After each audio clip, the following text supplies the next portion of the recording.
small. There you go. There's the Yeah. recording. It is, but now it's into the iCloud and I don't know how I will get into the iCloud.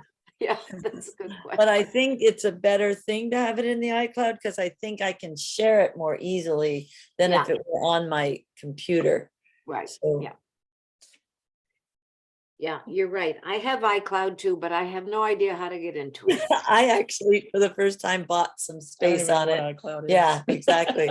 I bought some space and I totally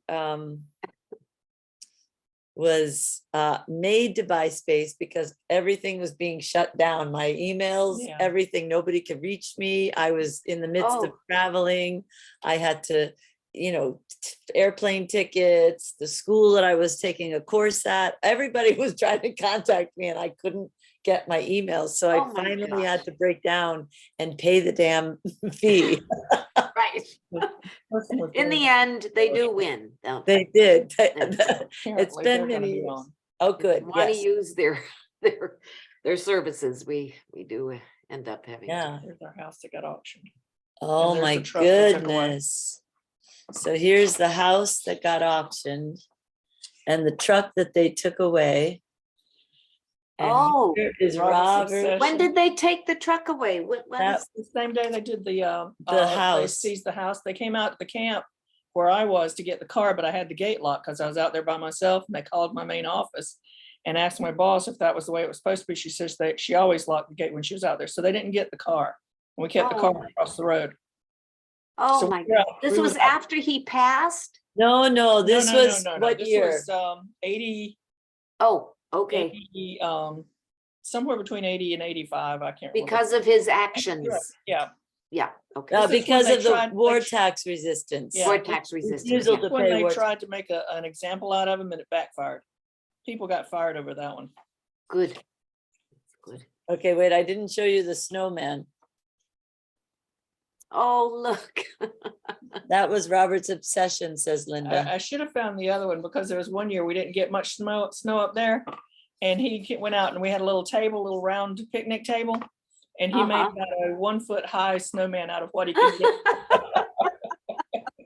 He did with whatever he had, right? That's right. He loved- Yeah. I did the garden, but you see who gets the pictures. Show that one.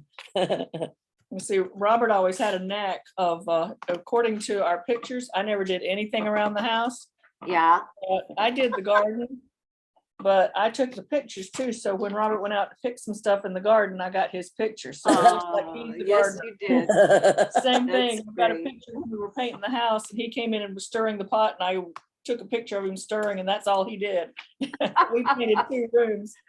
Oh, So yeah. he never was much for taking pictures, Yeah. except in the beginning. To show Linda that she was, that Linda was working. Yeah, he never took anything of me doing anything. Hmm. He did take a picture of me sleeping. The last picture he took was me sleeping. Oh, can we Well, see look at that. Linda? Let me see Linda. She's- I know I've met you, Linda, but That's me. there you are.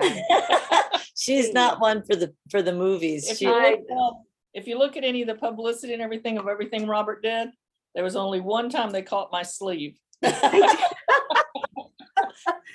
You were the silent very woman upset. behind the man, weren't you? That's right. Yeah, that's good. not only that, but actually, Linda, Unless somebody threatened him. she would kneel down and listen to things, such as the time that we all read his, what is it called? The Ethic for- 100. Yeah. Ethic for the new century. Yeah, I was sitting right behind him. I've got that. I've got a copy of it. It's wonderful. Okay. I'm actually gonna pull that up right now. Oh, good. But I'm there right behind him. I don't think you can see me. Let's see, Robert's poem, here we go. I didn't know you had that. Matthew Kinsella. No, that's what after you left, I found it Mhm. there. Oh, you mean He the written had- version? Yeah, okay. Yeah, he Okay, had you sent me it that. to me because I couldn't get it off the iCloud thing. So So I guess so I I'm not made gonna him get a put it, copy of I this. made him, no, we're gonna work on that. We're gonna Okay. get Sarah in here Oh, to okay. kind of figure out how that happened. But let me just see here. So Robert I've could got do it. it, but Yeah. Oh my goodness, let's see, I'm gonna put a new, nope, it's not that. yeah, all the stuff I'm still working on, he'd have had it fixed up back in December, Oh, and wow. I'm still working on stuff. Uh-oh, no, that's not what I wanted to do. Do off. Did you hit Oh. delete? No, stop. Don't. I'm trying to get this off of here and now I don't know how, I just want to cancel that. Ding, ding, somebody's trying to get in. Hopefully it's Bill off and not So there's a time when everybody, this is my first year. Ellen for PG Yahoo. I don't know who that is. Hello, Matthew Kinsella. Hello, Hello. I'm just trying to get my volume up here. Okay, well, I'm doing a few other details. I did try to buy, well, in fact, I did buy, I've purchased more space. Here's Bill. Okay. Well, and happy Valentine's, by the way. Thank you, you too, Mhm. that great saint. Even on the way over here, I passed the thing that we got the big sign about the bridge run, and Robert did run for several years. Oh, really? Organized it. We just sailed underneath it Yeah, today. he used to be on the organizing committee that met all year long, hospital and all. Oh, okay, I'm gonna have to exit the full screen. Hey there, Kathy Kelly. Okay, now I could just get out of this, go like this. New, that's what I want. I want Are you this. having to bring everybody in? Yeah, Ooh, that's why it's important. Good morning or good evening. I can get- Whatever. Yeah. Good to see you too, Teresa. Hi, Ellen. Let's see. Oh dear, they're just popping on. Ellen Thompson. Okay, now I had one other detail. I'm just gonna copy and paste. I love it that everyone follows directions. Sarah, Sarah, did you see Really? what I did? You're just a What? good commander, Sarah.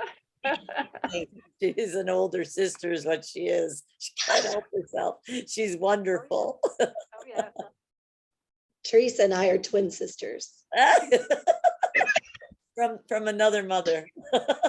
We're 4 months apart. Yes. We're 3 months. No, 3 months Oh my exactly. goodness. Okay, here's Mary Beckman. Oh, and you've got us on recording already. Great. I did.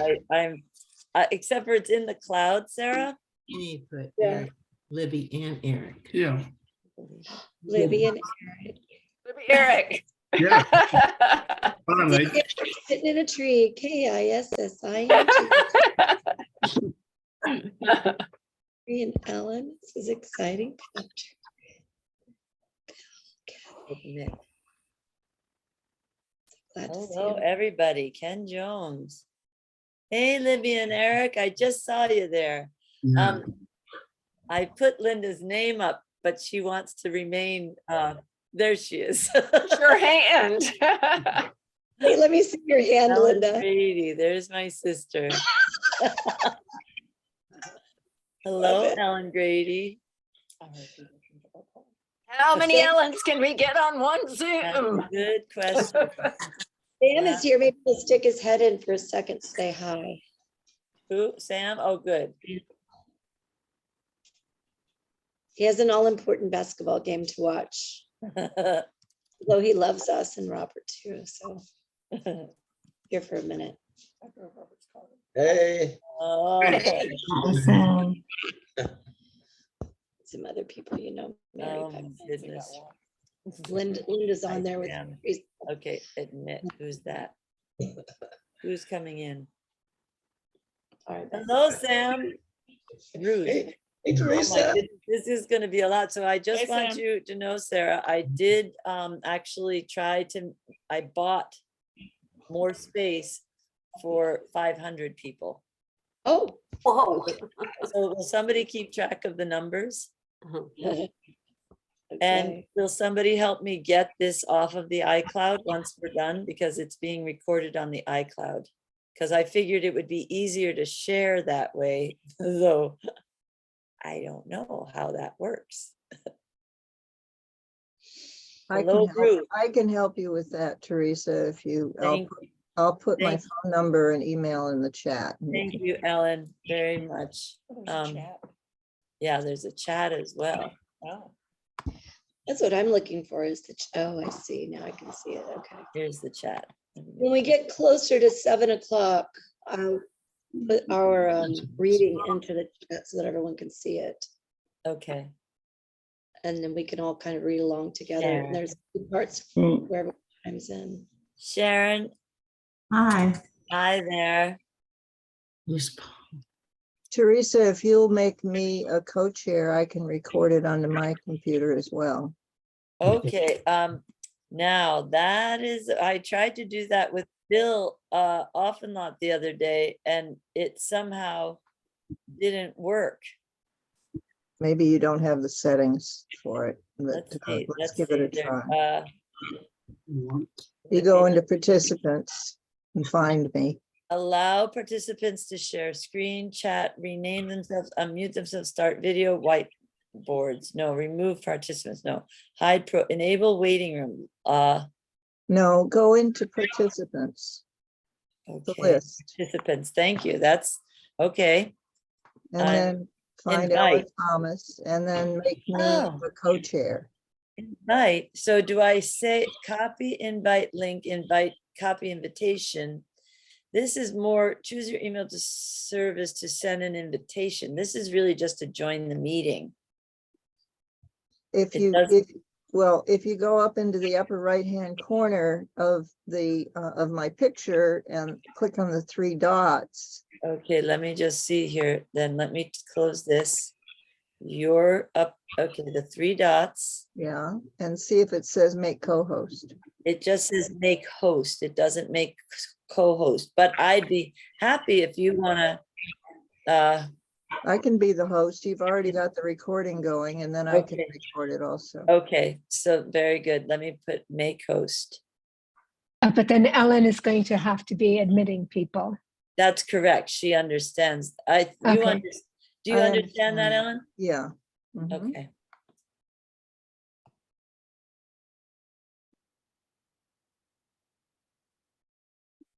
Hi, this is Ruth. I just want to make sure my sound is working. It is. Hi, Thank Ruth. you. Good. I see. Okay. You become the host? Do we need the waiting room on, or we can just? No, you can take that off for this. Okay, now people will come in automatically.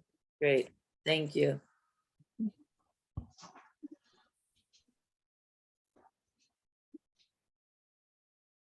And then you'll just make me the host back when you're done. Is that the way it works? Yeah, it doesn't look like I'm going to be able to record it to my computer. It's just going to the cloud, I guess. Okay, Okay, so I'll make you the host again. okay.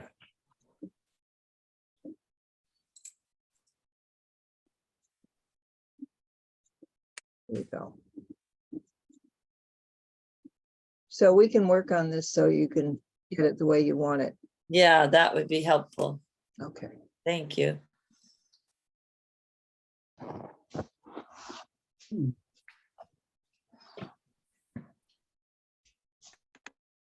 so how many people do you have on there? There are 27 people Oh, and Sharon is here. Sharon, I don't know if you can hear me, but I wonder, let's see. Yes, There's I can. 7 people entered the waiting room. So where is the waiting room? Ellen, do you have it? Tom? I enabled the waiting room. I mean, I disabled the waiting room. It should, the Okay, people so are they coming should in be coming. automatically. Okay, very good. Oh, you know what just happened? The Robert Randall memorial just started. But anyway, I want to hear, So does that mean I can, went to Mute everybody. Jackie, can you mute yourself, please?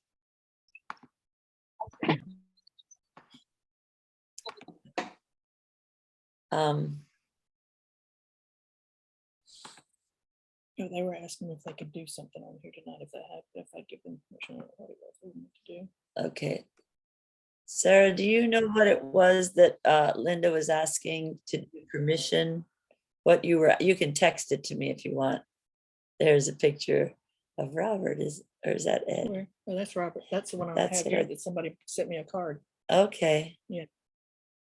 Now I have to find here. Speaker.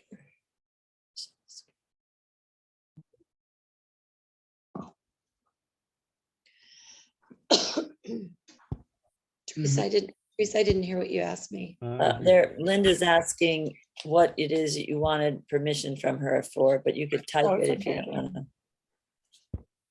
I was just telling you what she wanted. Okay. Yeah, that is from. Yes. Exactly, and my glasses. See the signature down there? That's what's- There's yeah. no signature there. Oh, it's up here. Oh, okay. I think we just wanted to know if Linda would like to say anything, towards the beginning of the program. I think Patrick has a list. Okay. Has a list of people that want to speak in the beginning. And then we'll do our reading of Robert's writing. Okay. So I think that was, So we're up to 37 people. Hey there, Rosie. Hey, Mary. Mary Lair. I'm sorry, I'm not saying everybody's name because I can't see the whole screen. It's getting smaller and smaller. I can only see like 8 at once. This is so weird. Just scroll up and down. See who else is on. Yeah.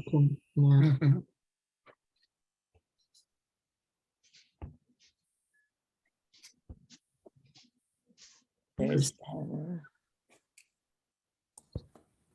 Pamela. Good evening. I'm wondering about Sam.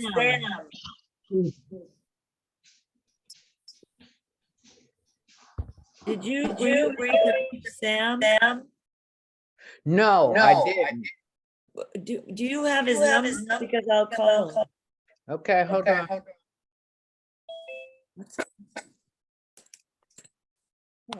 It's echoing. It's just a second. Okay, there's an echo. Yeah, but that's from everybody. I don't know why. Let me check my. Okay, I turn off the.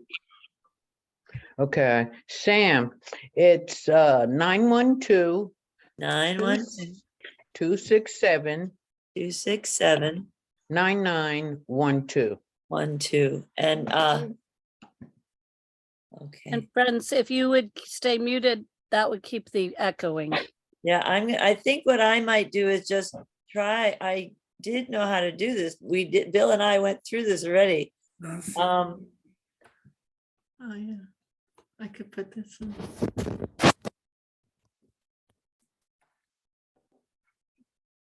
Oh, there's our kitchen. How about if I go over this one? Good evening, everyone.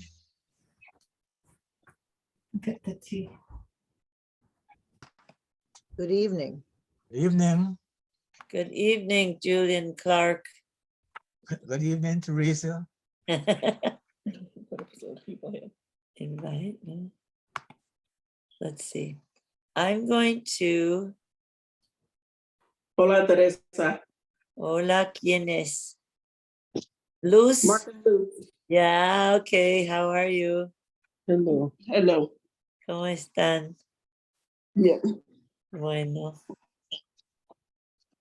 Okay. Yes.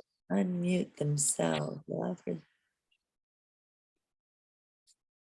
Oh. I think I put everybody on mute.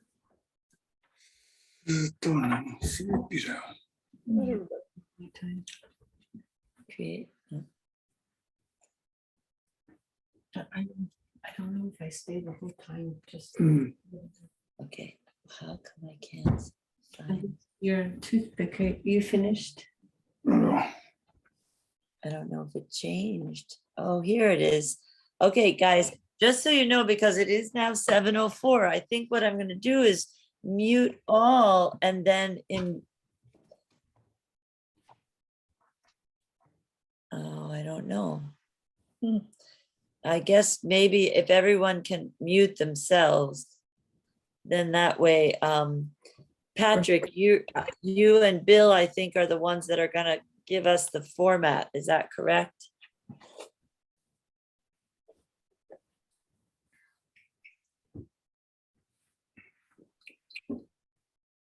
Let's see, I can't hear from either Bill or Patrick. Oh, wait.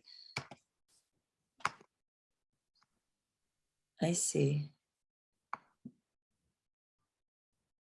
No, don't mute ourselves.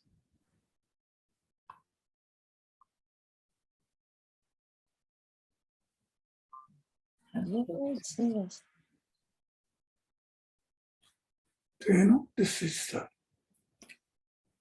This happens a lot with Zoom, that people don't know how to use it, and I don't really know. It becomes a lot of time gets used this way. Okay.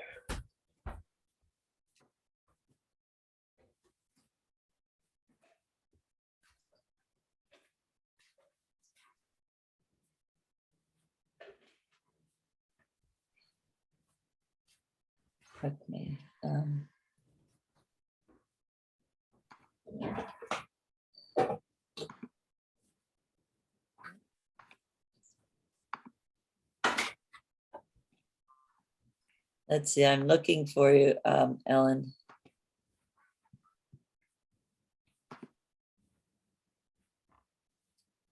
Isn't Linda, is it? Linda. There you are. Ellen, do you want me to do that again? Ellen Thomas? Okay. There you go. Okay.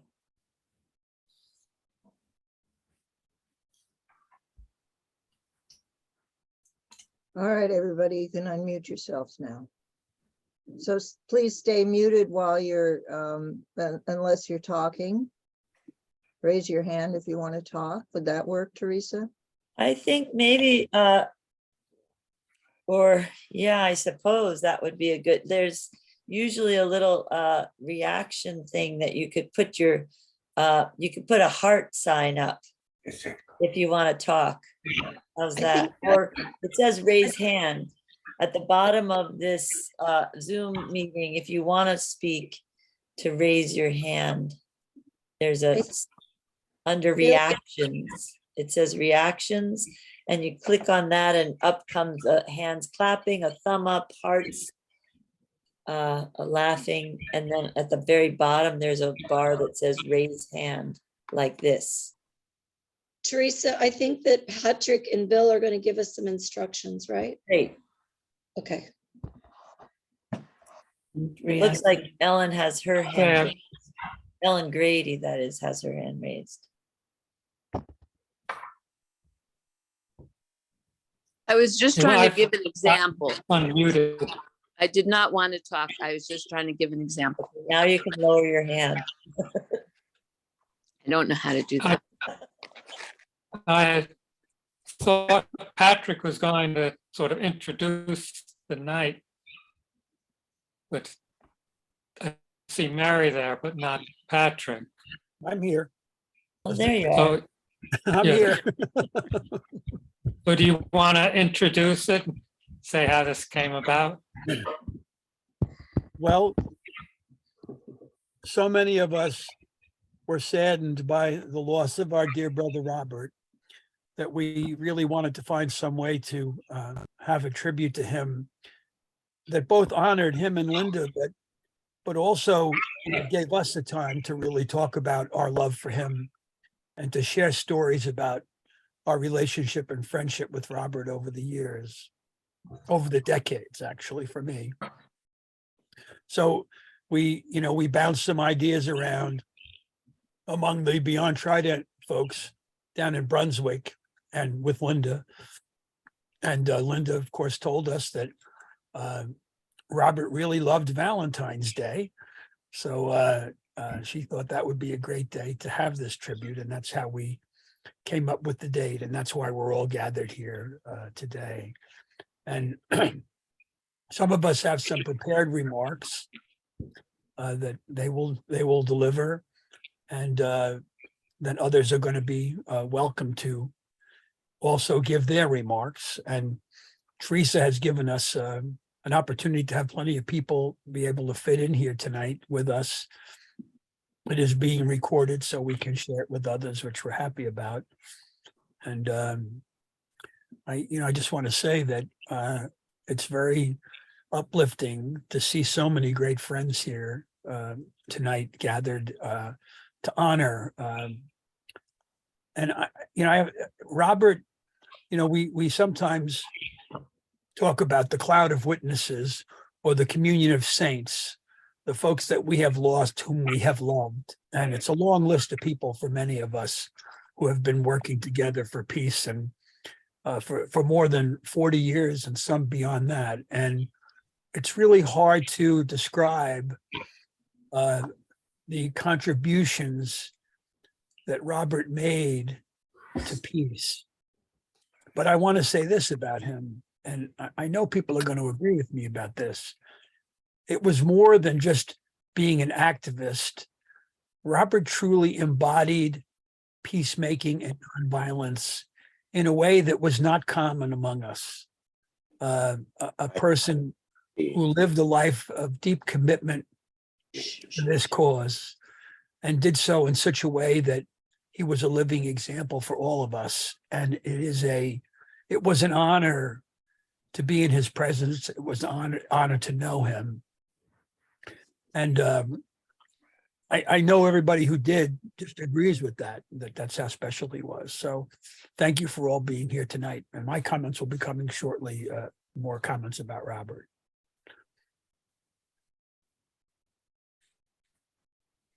Okay, so I'm not sure the order that people are going in. Do you have the list, Patrick, or? I sent the list out, but okay. Oh, well, this is not what we're reading now. No, but does everybody, if you are on the list of people who had prepared remarks, you know that. And let me say this, Anthony Donovan is here and he had some prepared remarks. So I'll just ask him to go first, if that's okay, Anthony.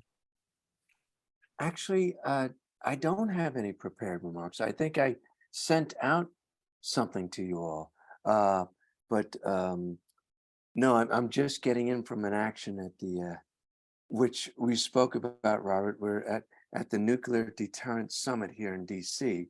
I just walked in the door racing to make it here on time. And no, I did write something, but I don't have that writing. So God bless you. I think you spoke very well already, Patrick, and I look forward to hearing my brothers and sisters on this call. Believe me, you were all with me, and Robert was with us at today's summit, and was just such a great support, which down in Brunswick. What a good guide. Well, Anthony, yeah, I do have your comments written down, Anthony, just that you sent me, and so I'm going to go through my comments that I've prepared, and then I'm going to go also go into your comments after that and share some comments that some others have given.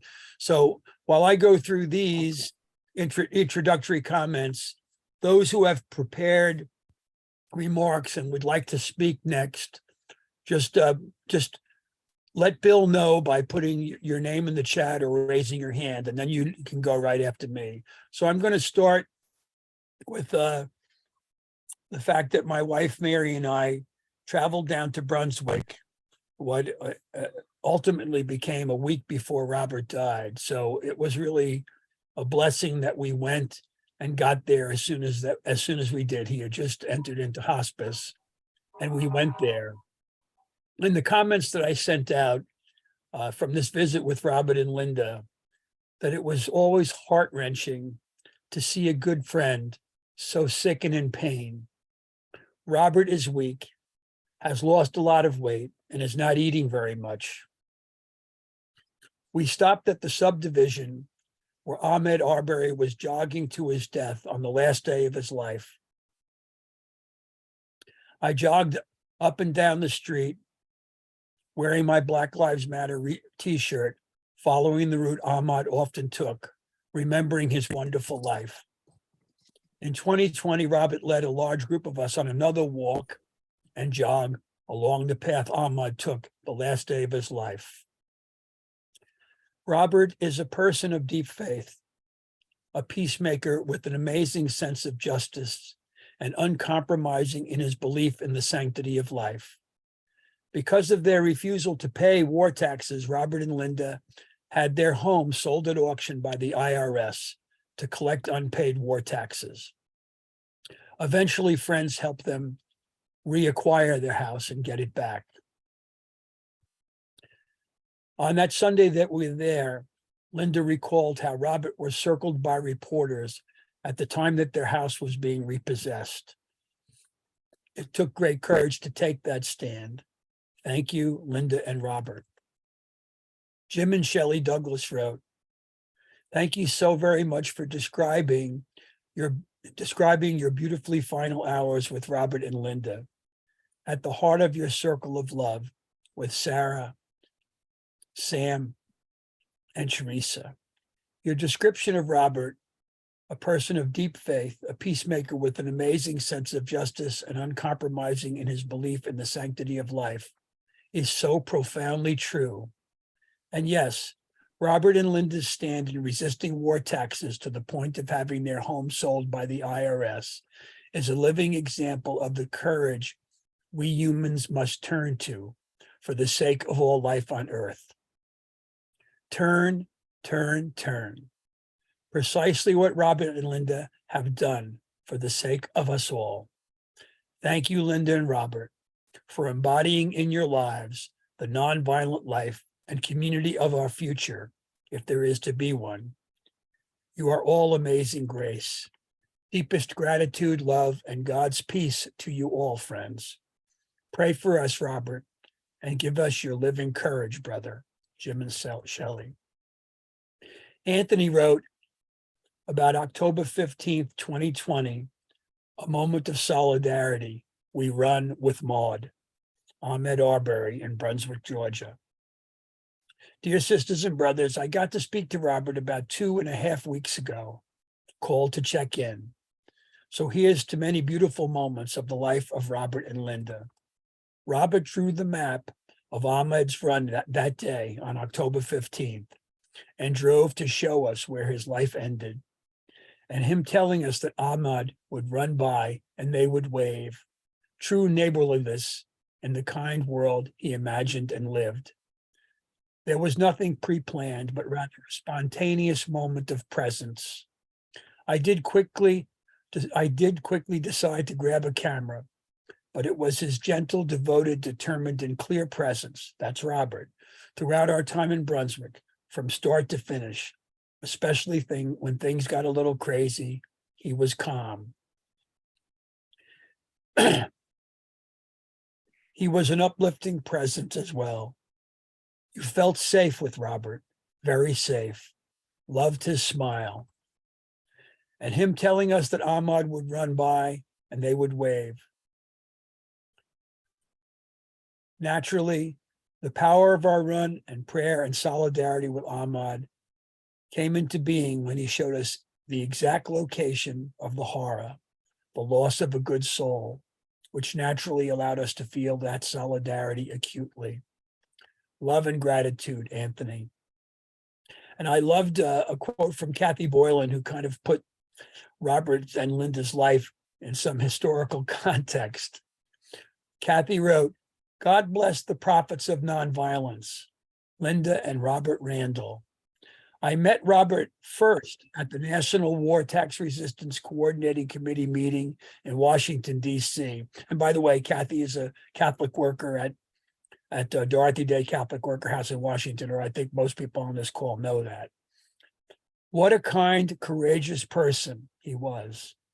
In his memory, let's remember what Alexander Haig said, quote, "Let them demonstrate all they want as long as they pay their taxes," unquote.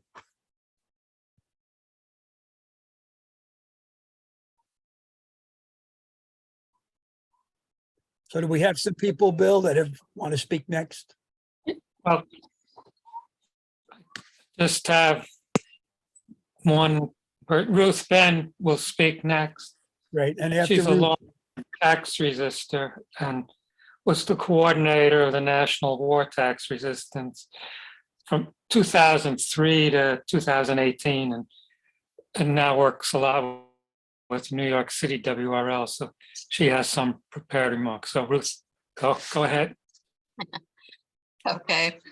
I was actually asked to read something that I wrote for the National War Tax Resistance newsletter and the blog. It's on the website. Some of you may have read it.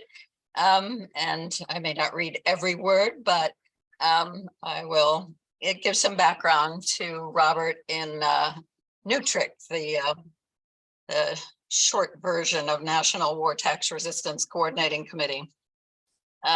So I called it Robert Randall Presente, but always present.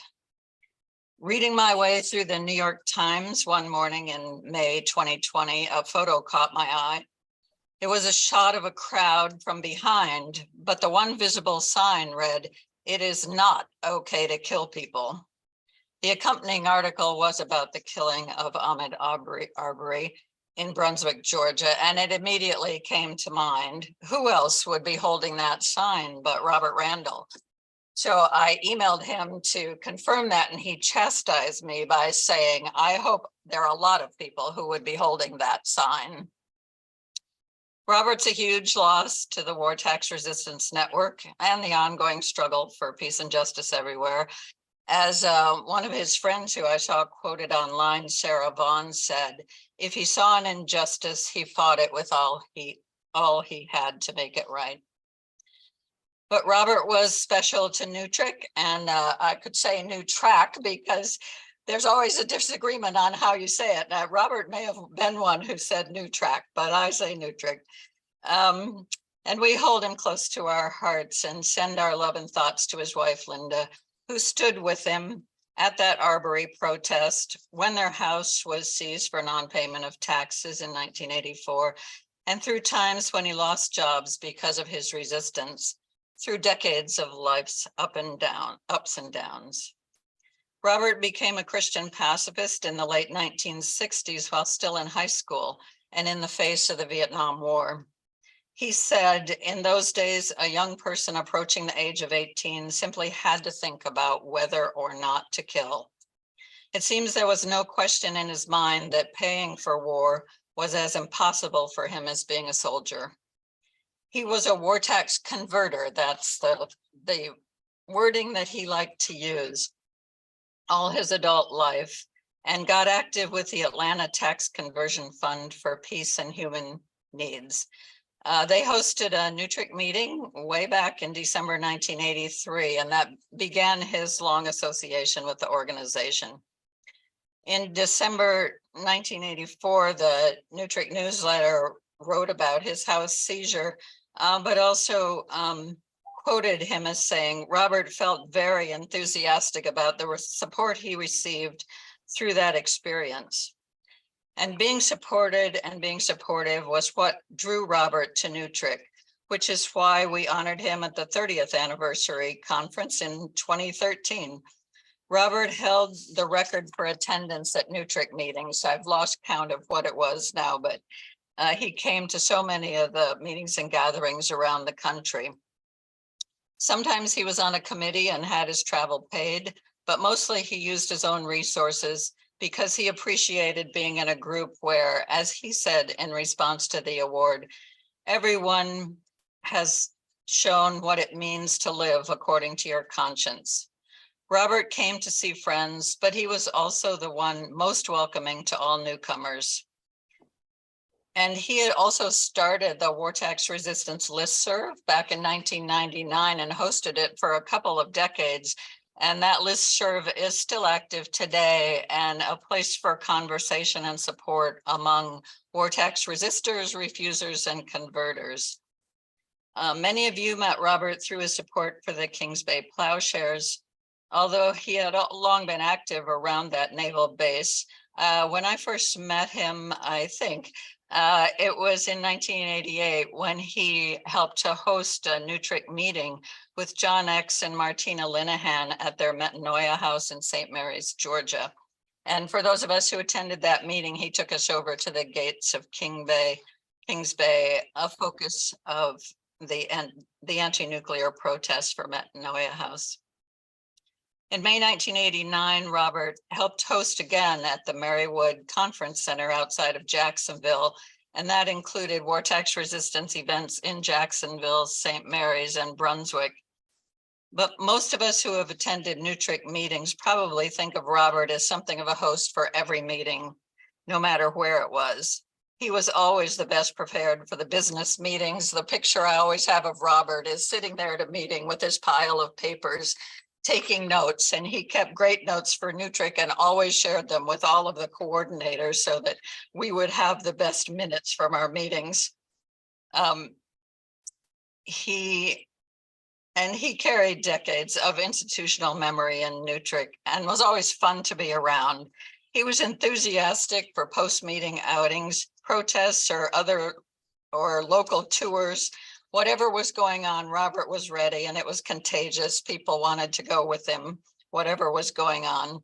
And more than anything, Robert knew that the primary reason people come together is to share stories and fears and ideas to sustain our resistance and survive the economic challenges of war tax resistance.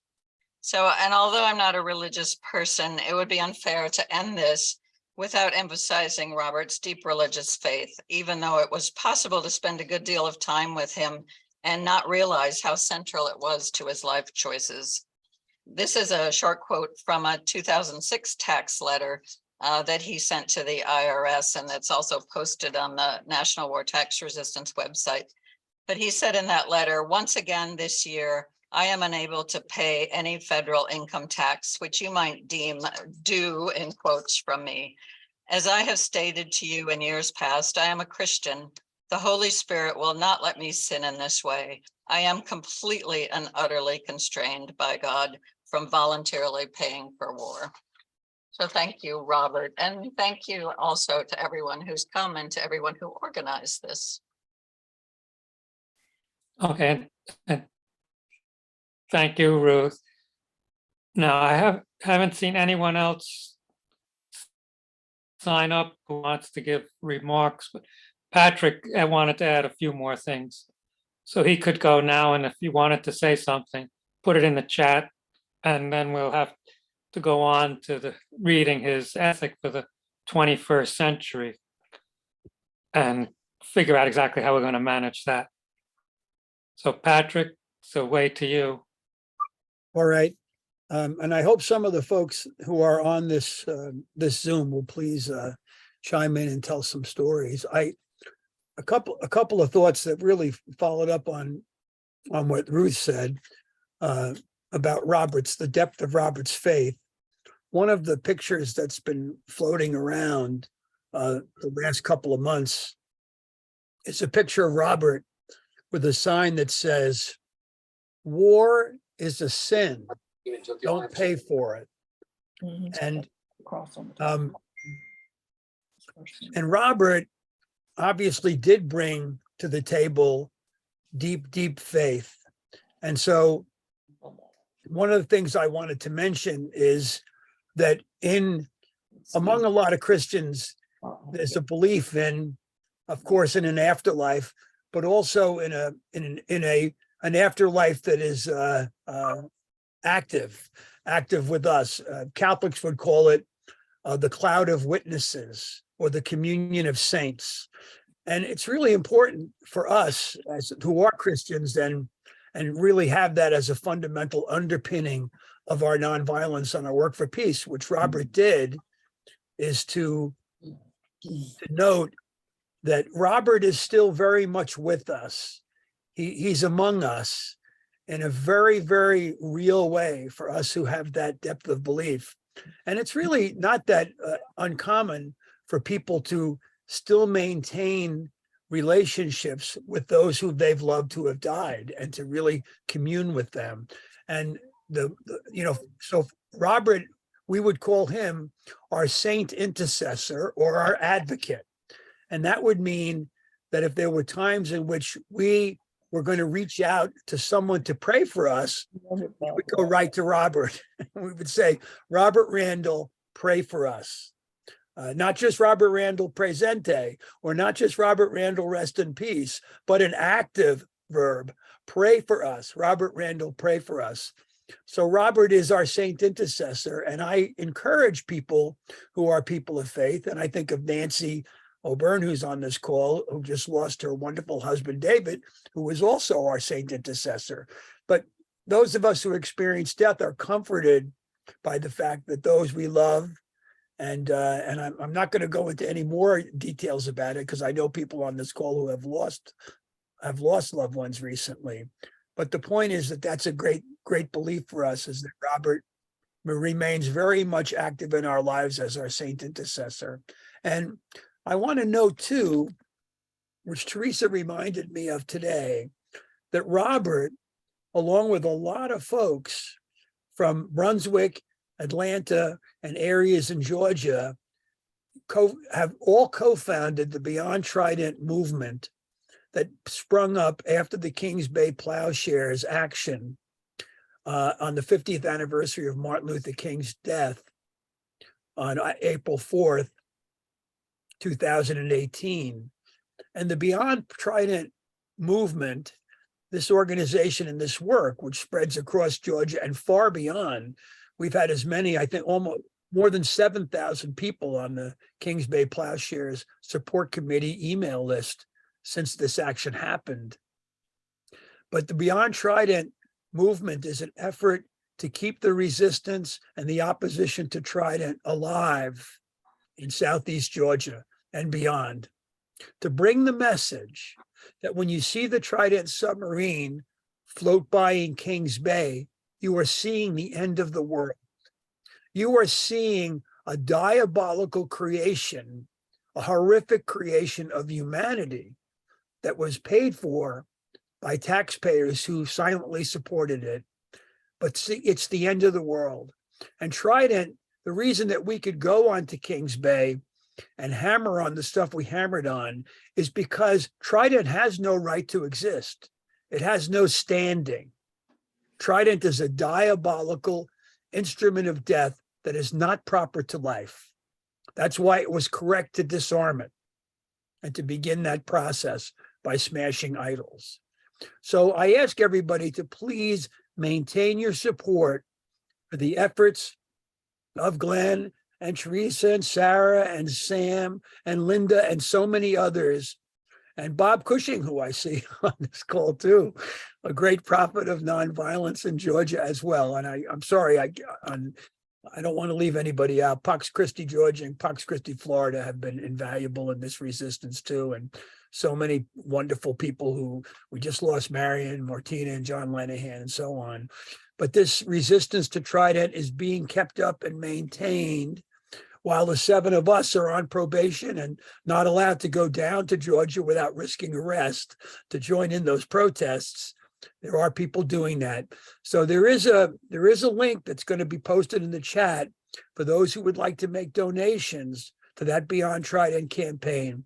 But I have to say with all my heart and soul, that's a great use of your funds. So thank you very much. And Robert Randall, presente. Robert Randall, rest in peace. But most important, Robert Randall, pray for us. Pray for us. Can I pipe in here? Because I've got Robert Randall's wife sitting right next to me. And I have to say, when everybody is speaking, it's really wonderful to hear all the wonderful stories And then I have Linda on the side of me, giving more information, which I wish you all could hear, because one of the things that is most notable, and having spent time with Robert and Linda in the last days of Robert's life, was their sense of humor. And it kept us all going, and I'm trying to remember exactly what it was. Do you remember when the two of you looked at me? Oh, that was when you kept trying to tell, you were trying to find his little green bags. That's what it was. So, And they had disappeared. It was just one of those details of caring for somebody who's in a process of dying, and you have a spit bag, and there had been spit bags when I had been in there the day before. Yeah. And when I came back, I had suggested using something else, and apparently they moved to that, but I didn't know that, so I was looking for what had been. They're And gone. both, and I said, "Where are they?" Don't know. And Robert didn't know, but Linda did, but they had a way of relating with each other. And they both looked at me, kind of like the cat that just ate the bird. Anyway. I kept trying to get you to quit talking about Yes. it. I wasn't picking up on their subtleness. And he knew. But he had the biggest smirk on his face because he also knew, and it was kind of like an unspoken thing. Anyway, I will just try to add a few things Linda has shared. As now, will you just show your face just briefly? You don't have to stay long. There she is. Okay. This was my role. I was always in the background. She was always in the background. Do you want to speak a bit? Linda shared that Robert was actually a conscientious objector when he was 13, just by the by, just for, record keeping sake, as Robert was so good at doing. He helped to create the Atlanta War Peace Tax. War Peace Tax Fund. War Peace Tax Fund. It was set up at Little 5 Points in Atlanta. And can you speak a little louder? Very hard of hearing. He also, Linda is fond of cats, loves cats, and they have a lot of cats at their house. Not as many as we used to have. Not as many as they used to have, but what she did say is that Robert always said if he were to come back in a new form, it would be as one of her cats. And let's think.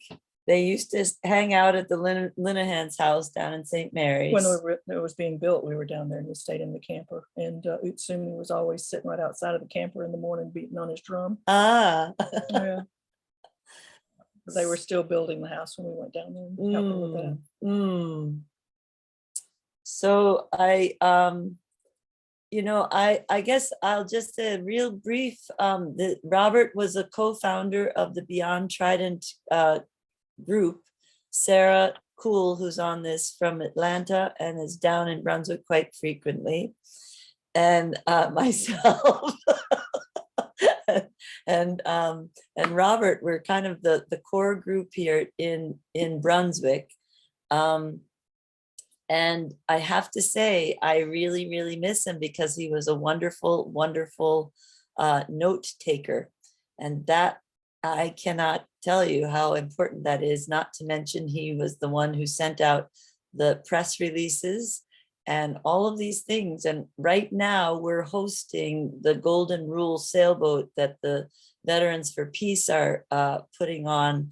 And Sarah's doing a great job from where she is, but she's not here on the ground. And so it's like trying to herd cats, trying to figure out what I'd have to do next. And where is Robert to do the work that he's always done? So we definitely are sorely missing him, but continuing on with the work. We just sailed from St. Mary's, passed right by Kings Bay and sailed into the port at Brunswick. And that's where the ship will be for the next week.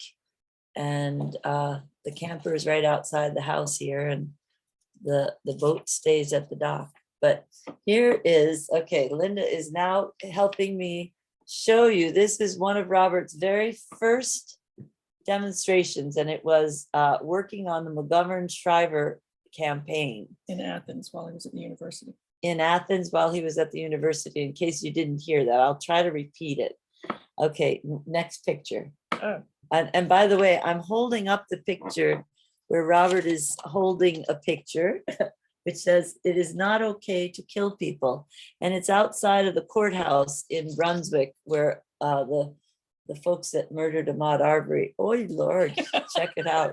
Okay, so this is a very dear friend, Hermina Glass-Hill, who is she actually now works for Oceana, but she's a great friend, and we were all out there together. But wait, I want to show this one. Okay, so now we're ready to continue on. Let's see if I can, there it is. This is Robert as a Boy Scout. Sweet. And then And this was pre-2000 because he shaved his mustache in 2000. pre-2000, because after 2000, he had no mustache. And it looks kind of like the School of the Americas with that cross. Yeah, Yes, that's where that one is. that's definitely, yeah. That's from here, I've got it here, 98. Of course, Robert would have put the date on. This is the house that was seized by the federal government that Linda and Robert lived in. And can you tell about that truck? Oh, that was the truck they took. They came and seized the house and they towed the truck away, even though it was far more than what we owed. They were trying to make an example, and they came out to the camp where I was to, because I ran resident camps. And I had the car out there and they tried to get in, but I had the gate locked because I was out there at the camp in the office by myself. And they called my boss and wanted to know why the gate was locked. They said she always locked the gate when she's by herself. So that's how they didn't get the car.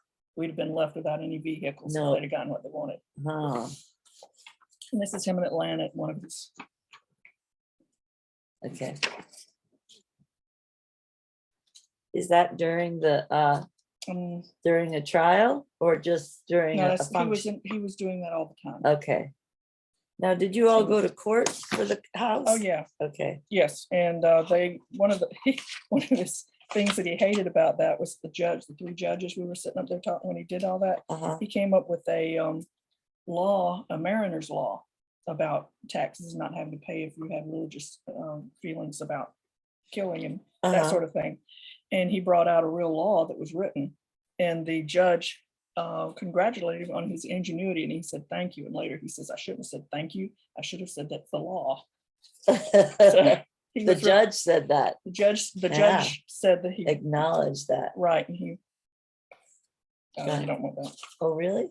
Well, it's just our team we did. Oh, well, that's good. That was when we did the leadership team training kids, churches on how to develop youth programs. So Linda and Robert met tell us, at We met at Epworth. Epworth, which is a camp Which is- run by the Presbyterians. Yeah, no, it's United Methodist. United But when it was the same camp he went to when he was younger. And Eugenia Price was the main speaker. And she's the one he holds responsible for his conversion. If you know Eugenia Price, he's the one that wrote all the books that lived on St. Simon's, Beloved Invader and all those books. And so he still would every once in a while call her up or write her a letter and tell her that, how she helped him. And when he was doing Peace Weavers, when he first came back to Brunswick, she made a donation to Peace Weavers when he got in touch with her about the fact that she was the reason for his conversion. But that's Epworth. That was a big part. That's where we met. And this, you point out who's who.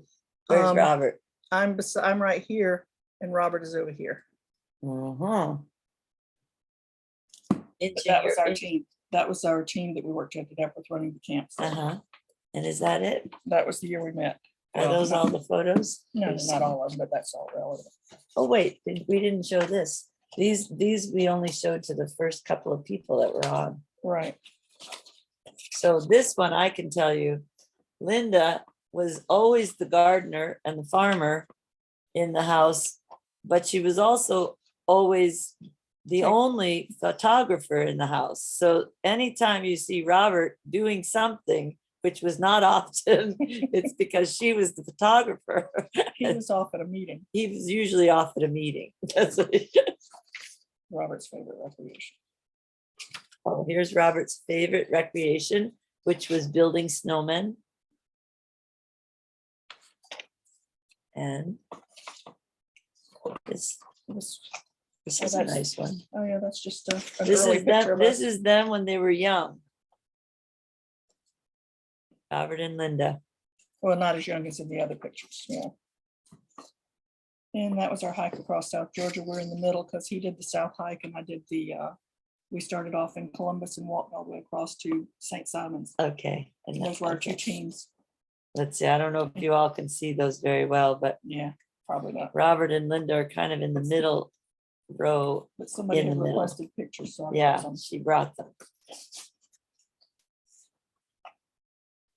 Let's see.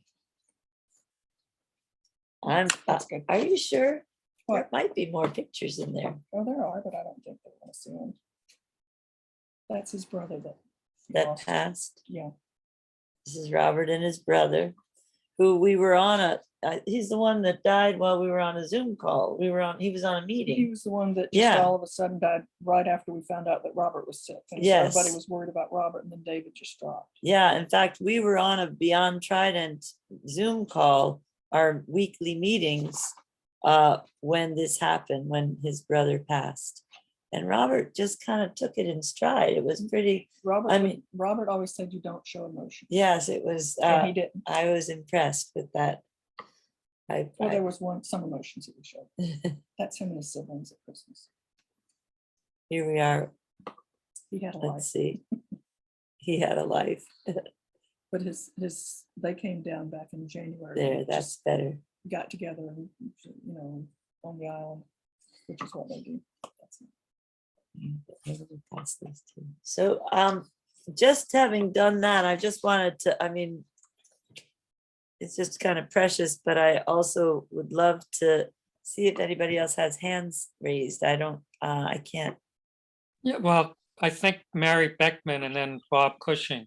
Oh, Bob great. Cushing was Their first hands up. and then Mary. Okay. Okay. So Bob, you want to unmute yourself and then Yes. Mary after Bob. Thank you, Teresa, for those great photos and for forcing Linda's hand so that we got to see them.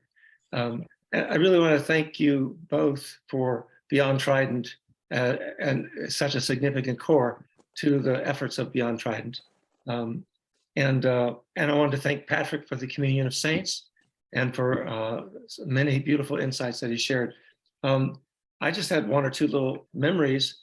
I didn't realize that I went this far back with Robert. It was 1982 or 83 when I met Robert at Kings Bay for the Feast of the Holy Innocents, things that we got involved with. And a number of you were involved with those gatherings. For gosh, we were 10 or 20 years down there every year at the Feast of Holy Innocents. And truly that expressed so many things that we held sacred and in the beginning of the resistance of Trident and nuclear empire. But the thing that Robert did that so just overwhelmed me was he said, well, come on, Bob, we have to go talk to people. I said, what do you mean? Well, we're going to go knock on doors and we're going to go talk to people. And here's these questions. And we're going to ask them these questions about, do they know what's up the base and do they know what it can do and so on and so forth. And so he got me going and I'd never done anything like this before. So the next year he got everybody doing it. And there was about 20 or 30 of us that went out. And I always liked going with Robert because I love the way that he engaged people. And it was a very helpful thing for me and my own growing awareness at that time that we are all responsible for what's going on and we can't sit back passively. And Robert had this engaging way that taught me a lot. And that was in sometime between 83 to 85. And every year, and of course, I've known him since. And he seems to me to have always been just the stable core of the resistance work of what we're doing in Georgia for life and to say no to Trident. And so his passing Mm, is being appropriately honored here tonight. And I thank all of you who are present. mm. That's it. Thank you, Bob. Mary, Okay, I just wanted to say that, explain the picture that Teresa is holding, the picture of Robert standing next to Hermina at one of the rallies for Ahmaud Arbery.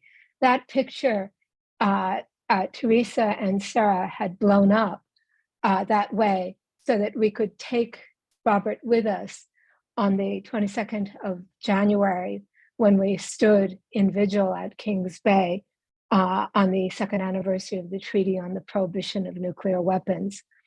And just before we went to stand in vigil, we did what we've been doing since a year ago, which is to first gather inside the Macintosh sugar mill, and we poured a libation to the ancestors who were killed making sugar there, and we poured a libation to Robert. yes, we did. Thank you for reminding me, Mary.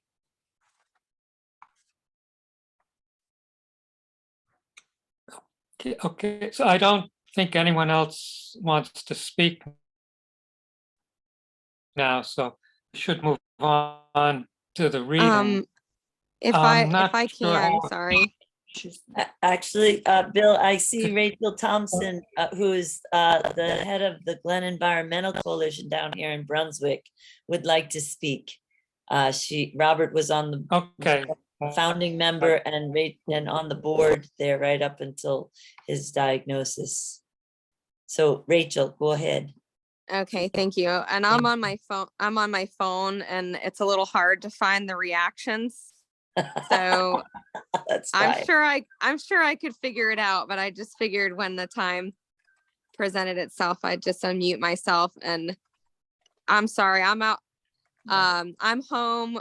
We've got two girls inside that are 8 and 10, and I'm outside on the porch, and there are some cops in the background. So if y'all just can bear with the background noise.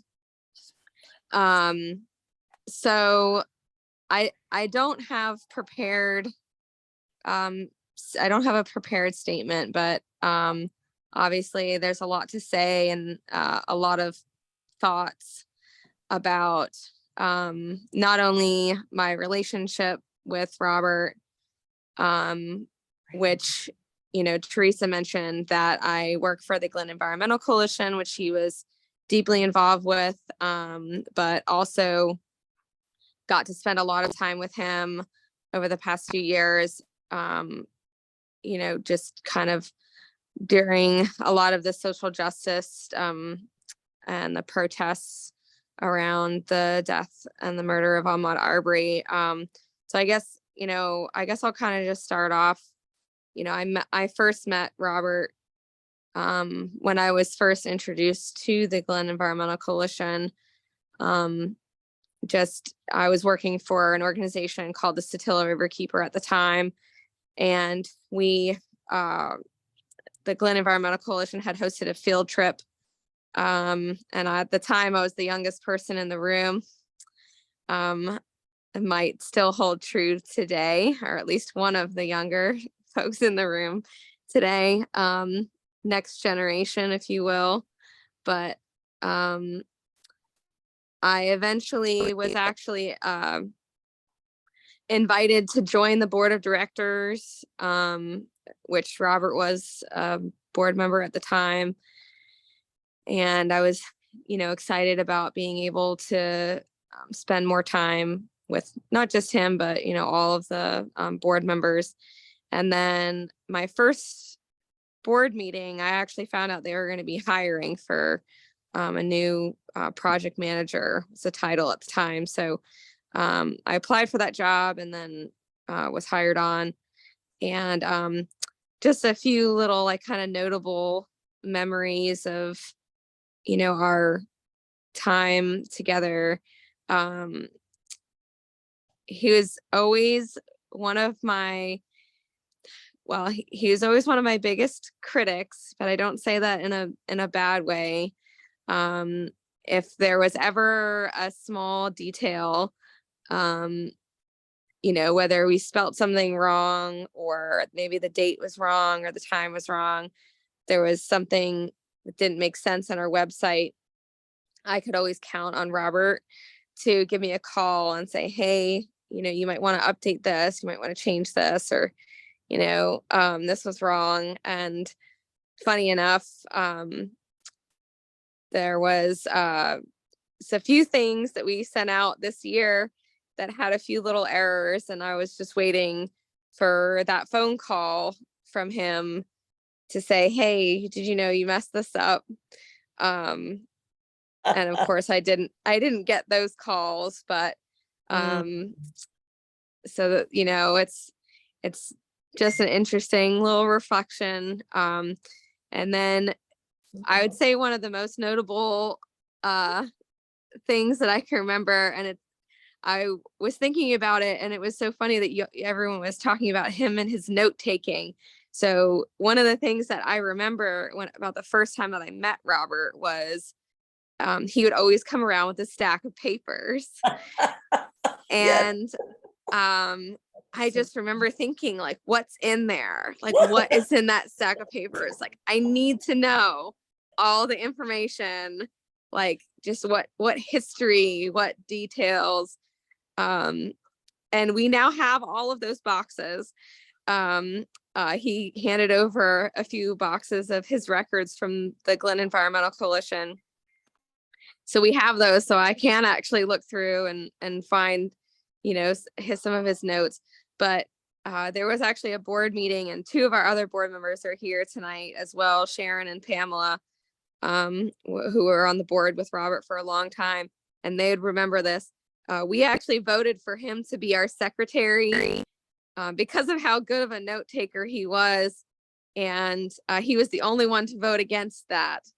And so he became our secretary. But he made a point to vote no, to put it on record that he opposed the decision. Which still is just really funny to think back. But he did such a good job at being our secretary. So, and then I remember the first time that he shared with me that he didn't pay taxes, and I thought that was just the most interesting thing. And, you know, I just 100% did not understand it. And I feel like I understand it a little bit more now, just kind of hearing some of y'all's testimony tonight. But, you know, I was like, well, no one likes paying taxes, you know, like, what do you mean you don't pay your taxes? And I guess the last thing, I'm just going to kind of wrap up because I feel like I'm rambling a little bit, but they're lovely stories, Rachel. So pretty soon after we found out that Robert was sick, one of the things that I said to him was, I said, I didn't mention this earlier, but he was one of the founding members of the Glen Environmental Coalition. So obviously this individual is like such a trailblazer, right? Like he founded, I mean, how many things did we just name in this call that he was a co-founder or a founding member? Like he created institutions and space for all of the things that we're talking about here and that we care about. And I really think that his environmental work, you know, I mean, I guess I'm not going to say that he wasn't an environmentalist, but I think it had more to do here with the toxic chemicals and the chemicals that were killing people. And that, as we've all said today, was, you know, he was adamantly against killing people for whatever reason. But anyways, so after we found out that he was sick, I said to him, I said, you know, there's so much history. Like you carry so much history with you because, you know, back in 1990, when a group of concerned citizens came together, and Linda was also a part of that group. She shared that with me when I spoke to her yesterday. That and then, you know, the hazardous waste sites were getting designated, and the EPA was trying to, you know, fudge the science and just all of the things that, you know, could be seen as conspiracies or, you know, whatever. I mean, he helped shed light on these things for our community, and he cared deeply about all of this and making sure that people knew what was going on. So I said we have to capture this, you know, like we can't let your story, you know, like we have to capture your story. So he volunteered to do an oral history project with a history professor, Dr. Hector Montford at the College of Coastal Georgia. And they did, Professor Montford interviewed him, and it's a 2.5 hour interview. And we do have that recording, and the professor is also working on a transcription.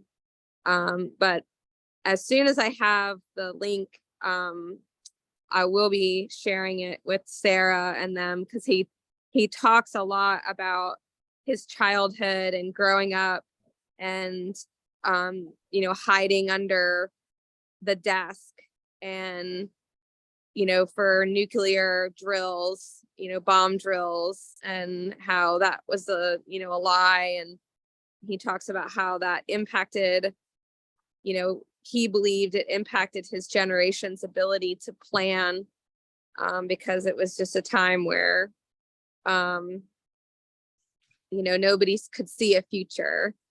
And the whole interview is just really, like, you can't watch it without thinking, like, what an interesting life this person lived.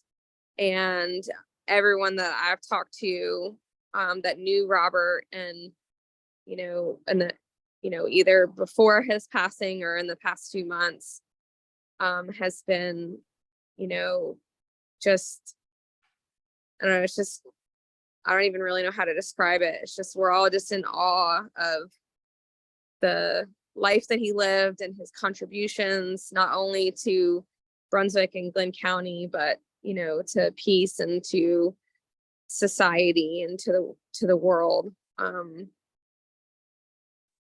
It's just a really, really huge advocate was lost. And I'm going to stop there before I start crying. Thank you, Rachel. Yeah, thank you very much, Rachel. Sarah, are you wanting to speak? Are you moved at this I moment? just wanted to make sure we know Wing is on now and he has a poem great. to share.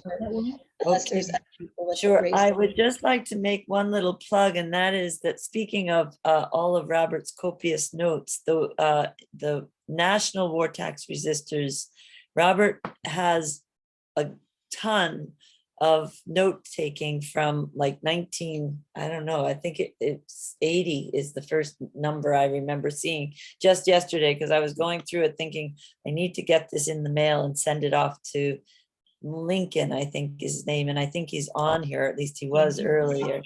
Lincoln Rice.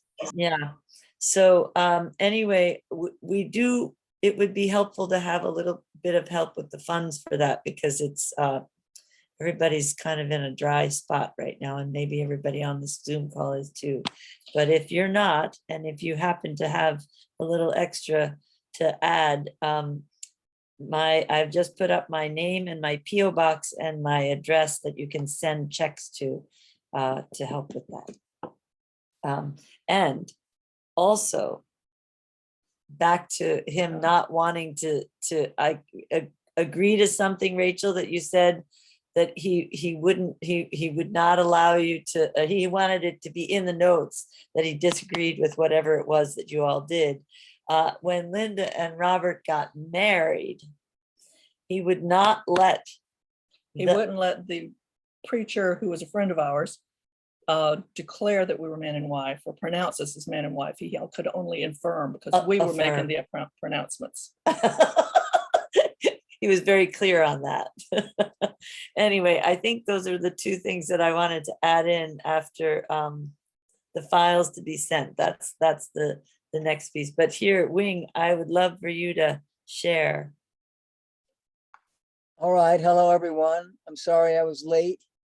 Just got back from work and I see a couple of hands up, Patrick and Mary, and one other person. And can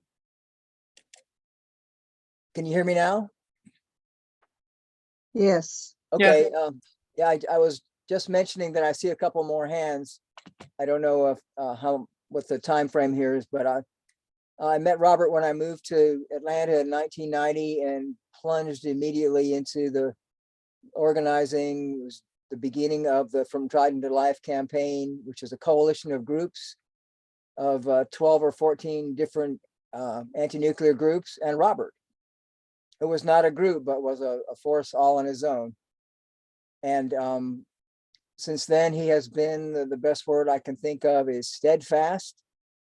And the ground under us is no longer quite as rock solid as it was when Robert was among us, but I think he is still with us. And I am grateful for his presence. And I just wish I had seen more of him over all these 30 years that we have been connected. And this is a short poem called Hindsight. The ones who dig up the ground to make power, they forget whose power it is. The ones who use up the ore in the rocks to make war, they forget where power comes from. We who sleep in this soft place on the earth, we remember the debt we owe to gravity. We who sit in council with the rocks and trees, we remember a stone guards every grave. Any place is powerful where we choose to stand and give our lives to the earth. The roots go down into the ground.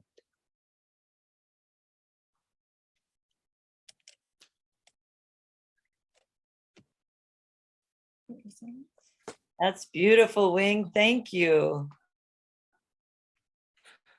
Okay, now I saw Mary Laura's hand before, but I don't see it now. Patrick has his hand up. So is Mary ready? Sure, I could speak for a second. I'm part of the Vortex Resistance group, and I met Robert in the late 80s, and I just wanted to repeat what people have said about his warmth and his welcome.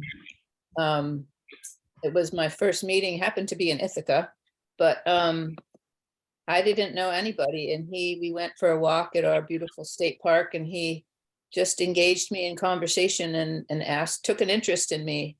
And just from a strategizing standpoint, that's a good strategy to show interest in other people. But from a human being standpoint, he was genuinely interested. And I saw him do that time and time again in the other meetings that I went to that he was at. So yeah, steadfast, extraordinary human being. Thank you. Thanks, Mary. Okay, then Patrick. I think you're muted. I'm unmuted. Anyway, I wanted to tell a funny story, and Mary has a funny story too. But the place where I got to see Robert the most was that he would staff the Nutric table at the School of the Americas every year down in Columbus, Georgia, at Fort Benning. So it was always fun to get to see Robert because he'd come down there and be there. And it would be really always a lot of time that we could hang out. And that was nice. And, you know, people who know me know that I have 8 children. So anyway, Mary and I would bring all of our children down to Columbus, Georgia to go down there. And while our kids might not remember Robert personally among the thousands of people they met there, they will remember a story about Robert. And incidentally, Robert took us all out to an Italian restaurant in Columbus and paid for me and Mary and all our kids to have pizza, which was really wonderful. It wasn't like he was a rich guy, but he just treated us to dinner. But so Mary and I and Tim Nolan and Amy Moose actually trusted Robert to get us a hotel to stay at while we were at the School of the Americas protest for those 3 days. But what we didn't know was Robert was going to search for the absolute cheapest motel that existed in Southeast Georgia, Southwest Georgia.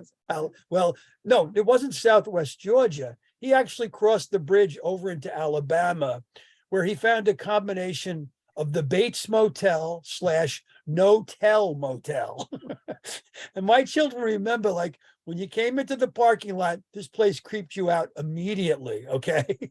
So we go there and there's all sorts of things going on. Motorcycle gangs, people drinking, lots and lots of noise. And that's where we all spent the night in this motel. So the nice thing about staying there is we have this story, which we've been telling for years and years now, about that motel in Eastern Alabama. Thank you, Robert. Just want a quick little comment from the popcorn galley here. Linda says, we stayed in all those hotels. May I? So I also wanted to just share a quick remembrance of Robert. Can you hear me? Yeah, yes, we Yes. can. So some of us folks from North Carolina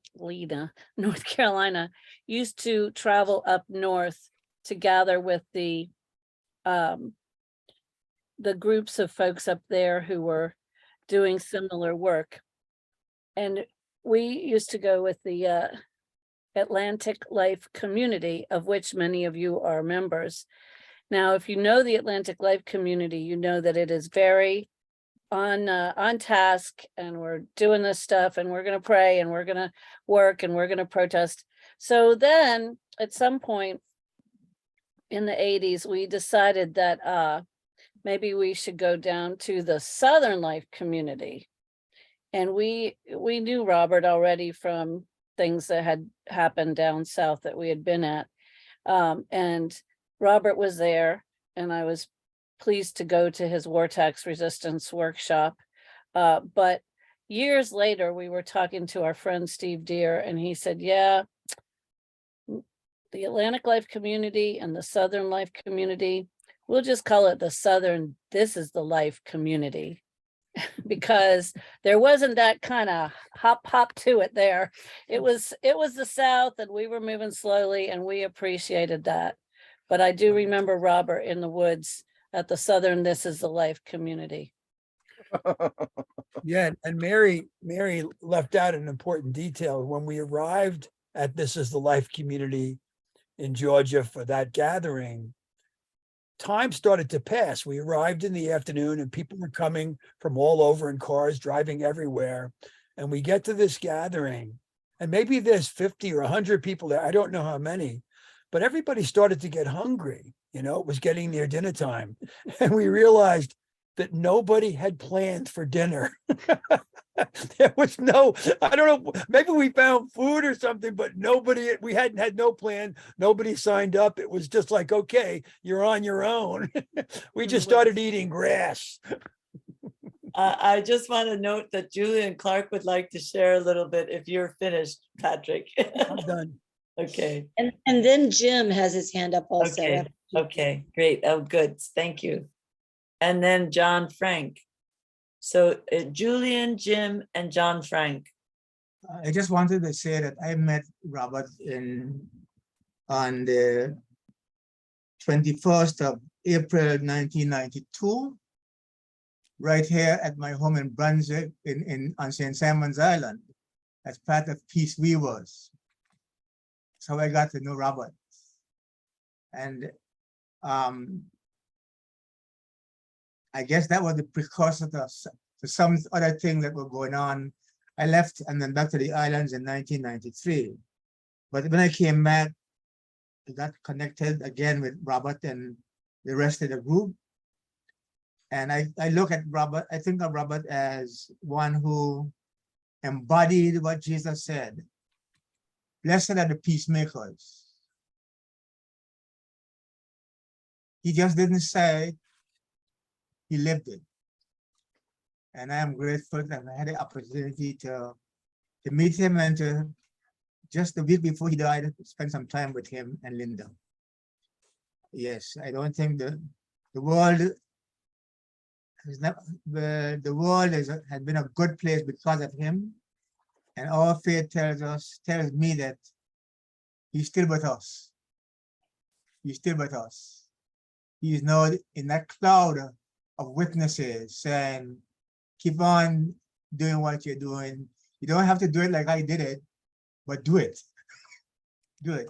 I just wanted to share that. Beautiful. Thank you, Julian. Jim.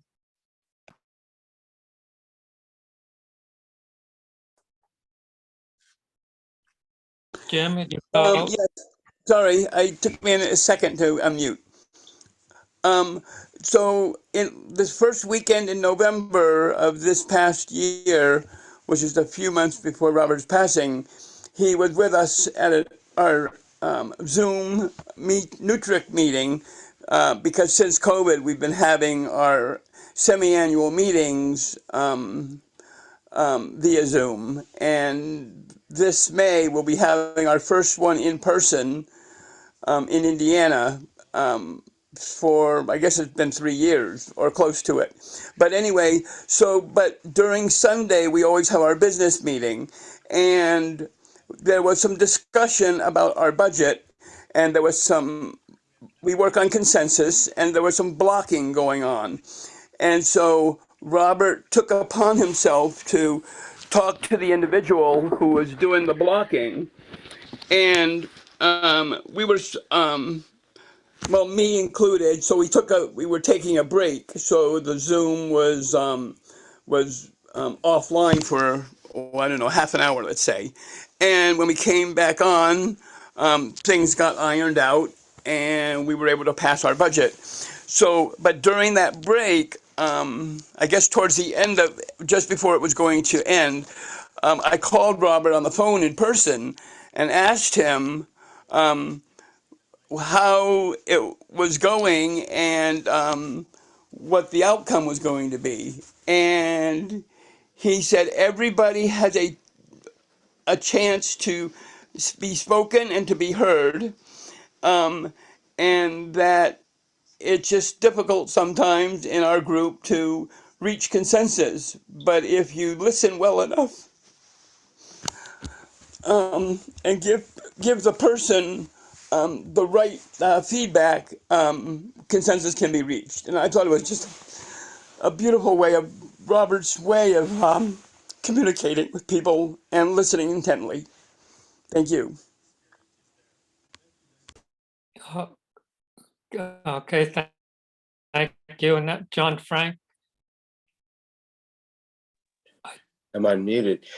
No, you're unmuted. Yeah. First of all, Anne Richter, thank you for telling me about this. I only found out yesterday, and I knew that Robert had passed, I guess, a month and a half ago, and there were so many people passing. I was not particularly close to Robert, but any time I met Robert, which was largely in the context of Kings Bay actions, and I know Bob Cushing, I think it was the same year that you referenced, 1982. And you didn't say it, but Patrick O'Neill put in a commentary, and in what you were referencing was the Listening Project. And I don't know if that's actually been stated, but I have notes here to myself. I just wrote this, Robert, the preeminent note taker. I wrote steadfast. I wrote that before somebody said it. Preeminent communicator. And this one, it goes without saying, I never knew a more effective community organizer. He did it with the back of his hand. Everything he did and every way about him. And what was so great about Robert was that, and it's demonstrative, I think, of the folks here. I probably maybe are familiar with about 10 names on here. But I see faces that I may have recognized. And a lot of this was some years ago, but although very recently, I've always gotten Robert's communication. In fact, Robert was so significant to me that he warranted an actual file designation in my database of emails called the Randall file. That's kind of a neat movie, wouldn't it be? The Randall file. But Robert was there, but he was so inclusive. As much as he was deeply devoted to his faith, and that's been underscored, he was so respectful and accommodating of the diversity of motives, shall we say, that might move us. But all deep down, whether we believe this or believe that, I think we are all the believing, beloved community. And that's what is so neat to be on this Zoom call, even though there's people here that I haven't seen in years and years, and people who I probably don't even remember because my mind is failing. But I just want to thank you all for doing this and for remembering a man who wove his way into all of our lives, and we are all better because of that. Thank you, Robert. Presente. Okay, thank you. I think we should move on to the readings because it's 8:20 now. I don't know how long people were going to stay on. We could have more thoughts after the reading, but I think we should get started. Sarah has assigned sections to various people to read, so I hope the readers know that, and there's a refrain for everyone to say, but it's basically the same thing at the end of each reading, saying that it's not okay to kill people. So I don't know if Sarah wants to introduce this in more detail, or if we. I had hoped to be able to post it in the chat. And of course, I'm sure Robert is laughing. This thing is like 200 lines long and it won't fit. So there are about 15 of us or so on this email. There are 12 readers that got, the copy that I mocked up that I was going to put into the chat then for everyone else to be able to look at. But there's a refrain after each person reads, and that is, it is not okay to kill people. I did put the link to the document that Lincoln Rice provided. If you want to, if you don't have it in your email, you can go to it and everyone can kind of read along. Oh, maybe someone, Mary, were you able to do it? See, it only has the first part of it. Right? Oh, maybe, Mary's good. She's going to post each one separately. So if that's what you're doing, Mary, we can give you a minute. Oh, this is awesome. I thought you were going to give her a medal.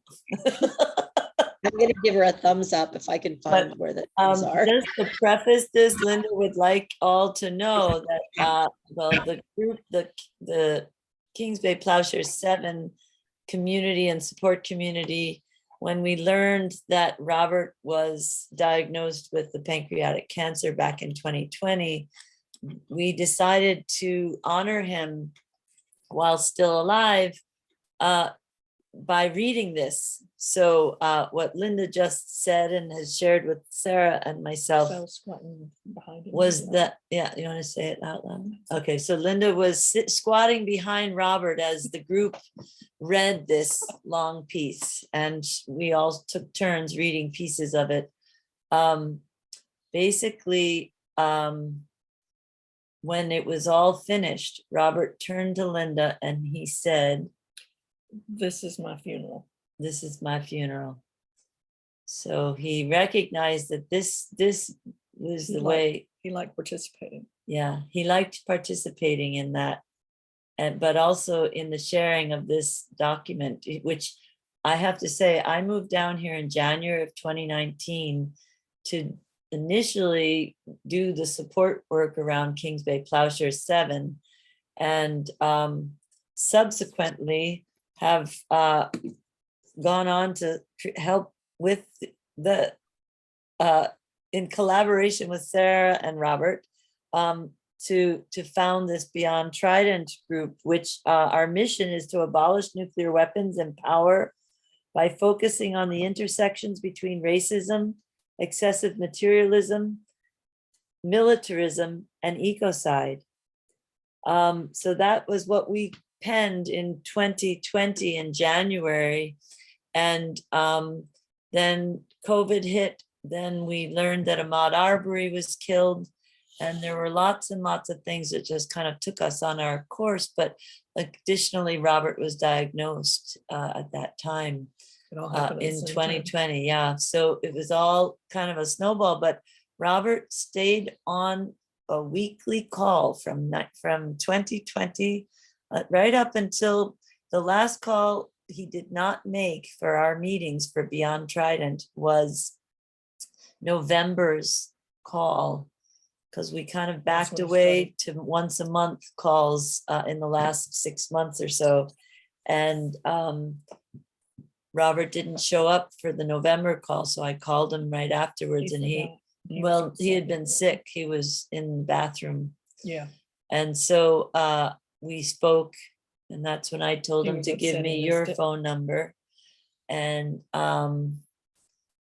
but When we did the first vote, he was able to walk up the stairs. The second vote, we had to take the elevator. right, so this is, so we in Georgia, the voting is a big thing down here, and making sure people are registered to vote and participating and have are free to participate, as opposed to being murdered and coerced and kept out of and disenfranchised from the process of being a full citizen.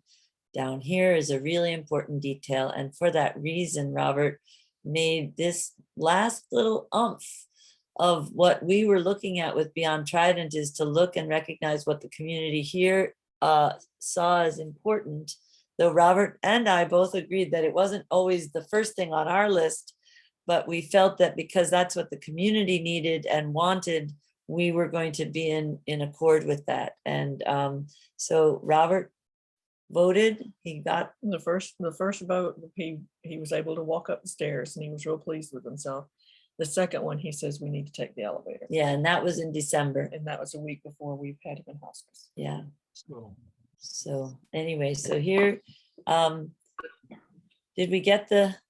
Yes, thank you, Mary Beckman, for posting 12 separate texts for us to look at in the chat.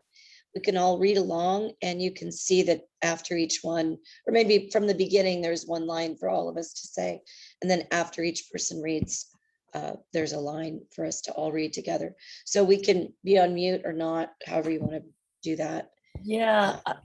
So we'll start with the first reading is Julian Clark. Okay. This is An Ethic for the 21st Century by Robert Randall. Let us all agree on this one simple thing.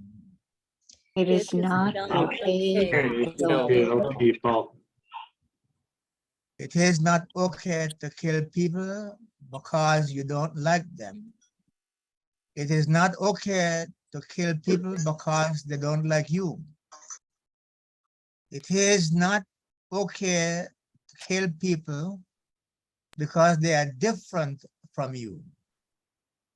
It's not okay to kill people because of what they believe, or because of what they don't believe, or because they believe differently than you do. It is not okay to kill people because they are wrong. It is not okay to kill people because of who or what they are.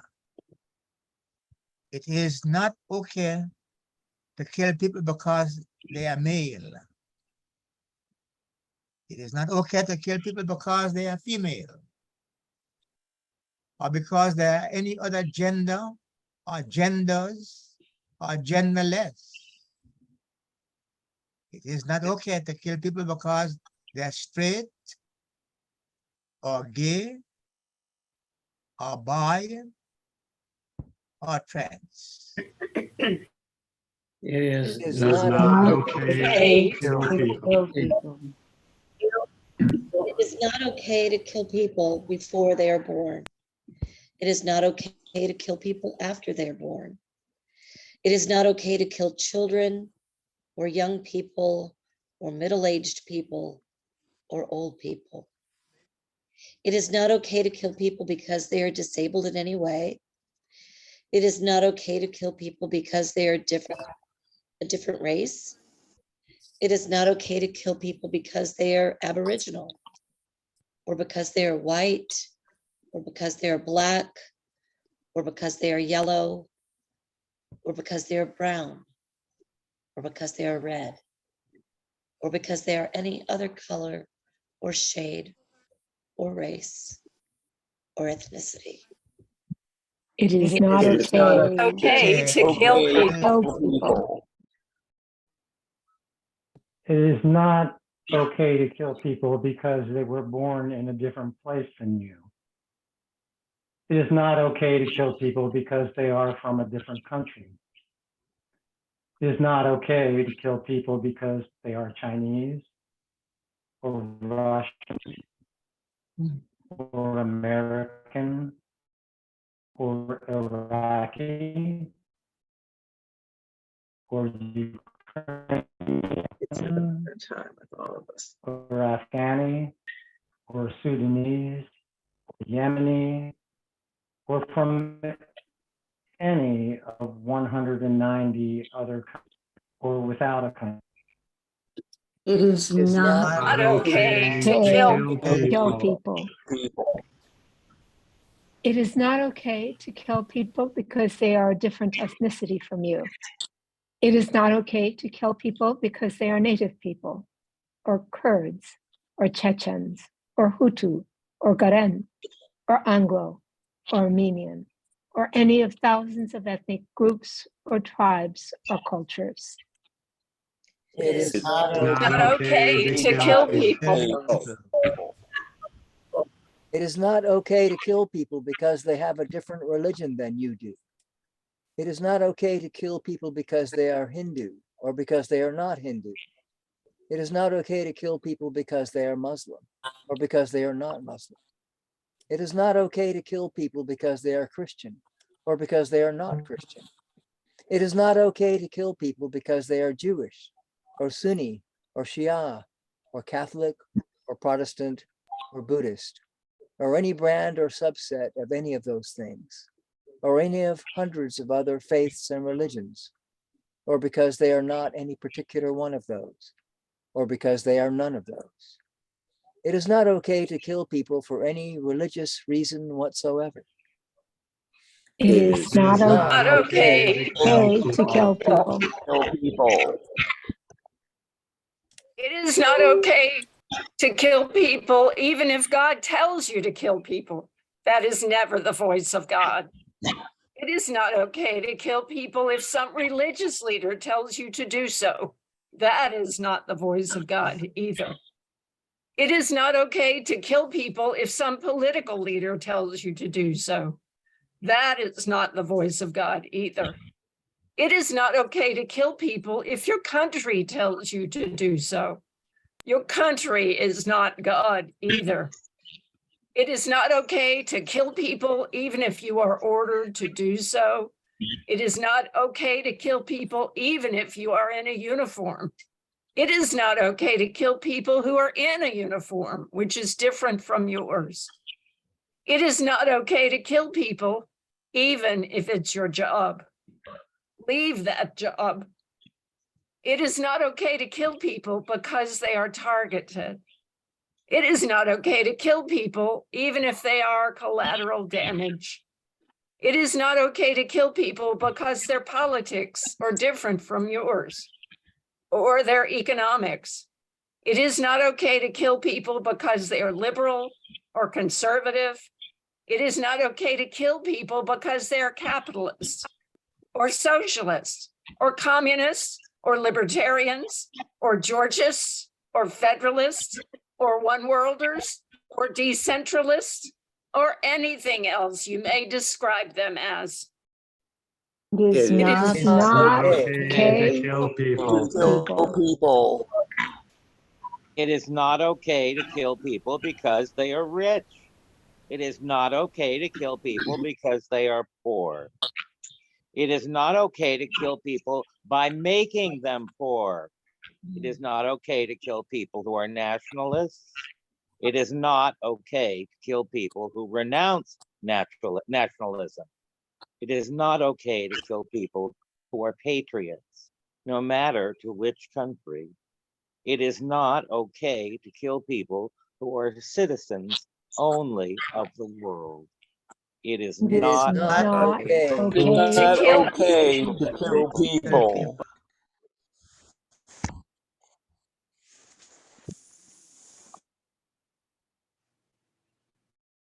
Sorry, hang on. I had it. Here we go. It is not okay to kill people because of what they do or did, or because of what they might do, or because of what they didn't do, or because of what they won't do. It is not okay to kill people even if you think they deserve it. It is not okay to kill bad people. It is not okay to kill people who kill people. It is not okay to kill people who won't kill people. It is not okay to kill people because they are in a gang or not in a gang or in the wrong gang. It is not okay to kill people while breaking the law. It is not okay to kill people while enforcing the law. It is not okay to kill people because they are terrorists. It's not okay to kill people because we become the thing we are trying to kill. It is not okay to kill people no matter who you are. It is not okay to kill people if you are a regular guy. It is not okay to kill people if you are a big man. It is not okay to kill if you are a warlord. It is not okay to kill people if you are a religious leader. It is not okay to kill people if you head a large corporation. It is not okay to kill people if you head a country. It is not okay to kill people even if you head the most powerful country on earth. It is not okay to kill people even if you are a great international statesman. It is not okay To kill Not okay to kill people. It is not okay to kill people with your bare hands. It is not okay to kill people with sticks and stones.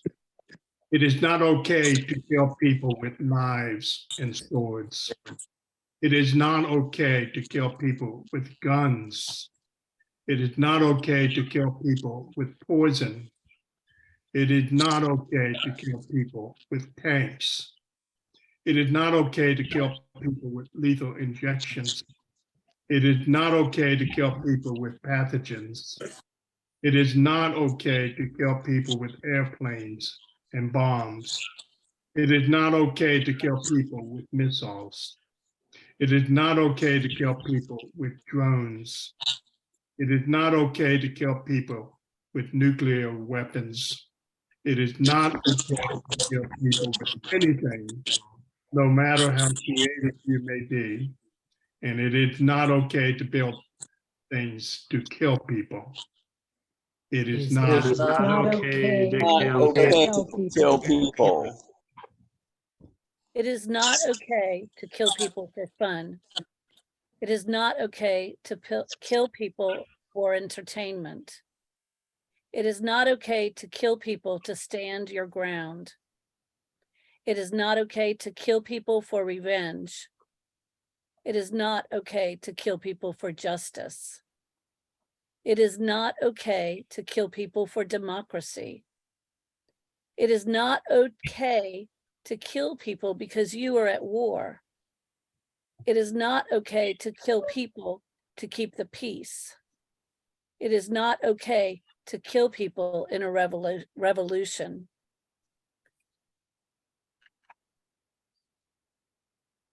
It is not okay to kill people for the greater good. It is It's not not okay okay to kill people. to kill people.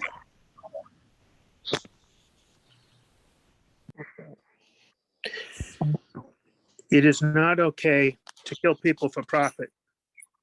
It is not okay to kill people because they have something you want. It is not okay to kill people for their land. It is not okay to kill people for their resources, for trees, for oil, for gold, for uranium. And it is not okay to kill people because of what you have that they want either. It It is not okay Not to kill okay to kill people. It is not okay to kill people for your own honor. It is not okay to kill people for family honor. It is not okay to kill people for national honor. There is no honor in killing people. It is not okay to kill people because of some great wrong done in the past. It's not okay to kill people yourself, and it is not okay to have someone else do the killing for you. It is not okay to kill by gang. It is not okay to kill by mob. It is not okay to kill by thugs or death squad or People's Revolutionary Army or militia or army or navy or air force. It is not okay to kill people using other groups of people, and it is not okay to tell them it's okay to do it. And it is not okay to train them and do it. And it is not okay to tell them to do it. And it is not okay to pay them to do it. It is not okay to pay them directly to kill. It is not okay to pay them indirectly to kill. It is not okay to pay taxes to kill. It is not okay to invest in killing people because it is not okay to kill people.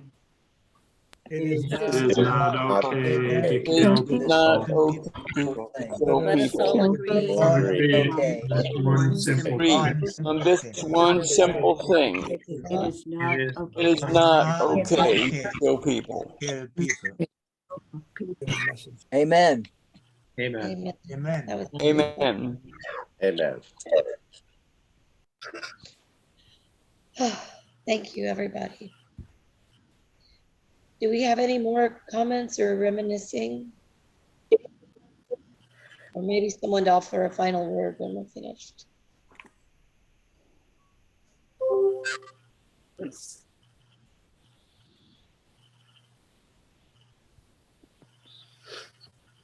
Hi, everyone.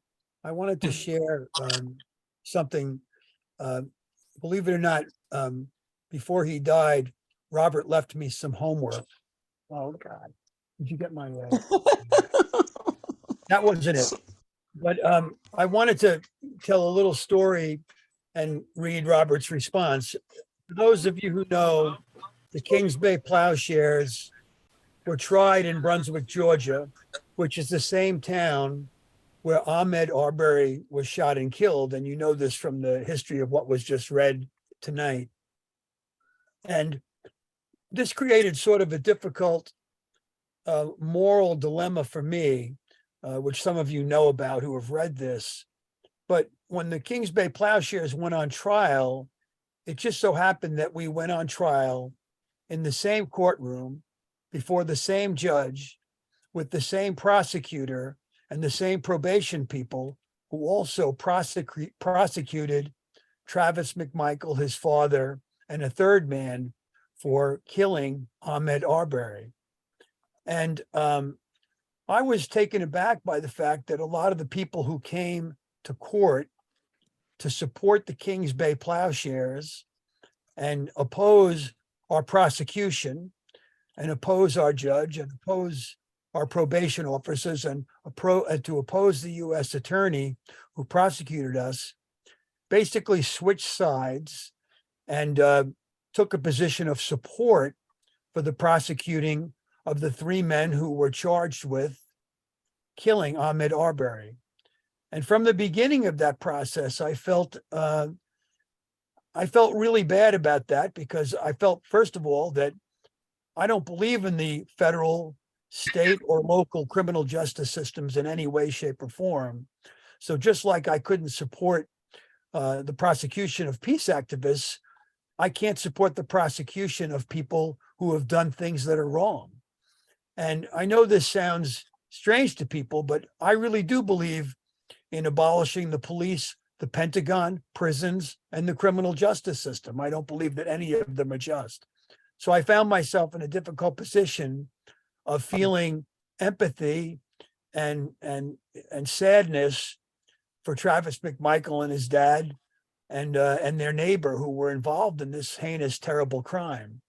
I felt, obviously, like everybody else, that what they did was horrible, but I did not feel like, well, to give the background, all three of those men were found guilty in Georgia State Court of murder. They all received, Travis McMichael and his dad received life in prison without the possibility of parole. Now, understand that in the United States, more than 200,000 people are serving life in prison without the possibility of parole. I couldn't support the fact that then the feds stepped in after they all had life sentences and decided to try them a second time. And so the trial that was going on in federal court was actually a show trial. Now, a lot of people said, well, it's important that the feds supported the family and supported the African-American community in Brunswick by having this second trial. But anyway, I wrote an essay, and I found on the internet Travis McMichael's appeal to the court to free him on bond so he could spend time with his family, prior to his trial in the Georgia State charges. And it had pictures of him at a baseball game with his kids and showed showing a very human side of this guy, a father of two children. But I ended up writing an essay going a little bit deeper into the fact that, I certainly supported Ahmaud Arbery, and that run that we did to Ahmaud Arbery's murder site was actually done at my request to Robert and to other folks in the community on the day that I was sentenced to federal prison.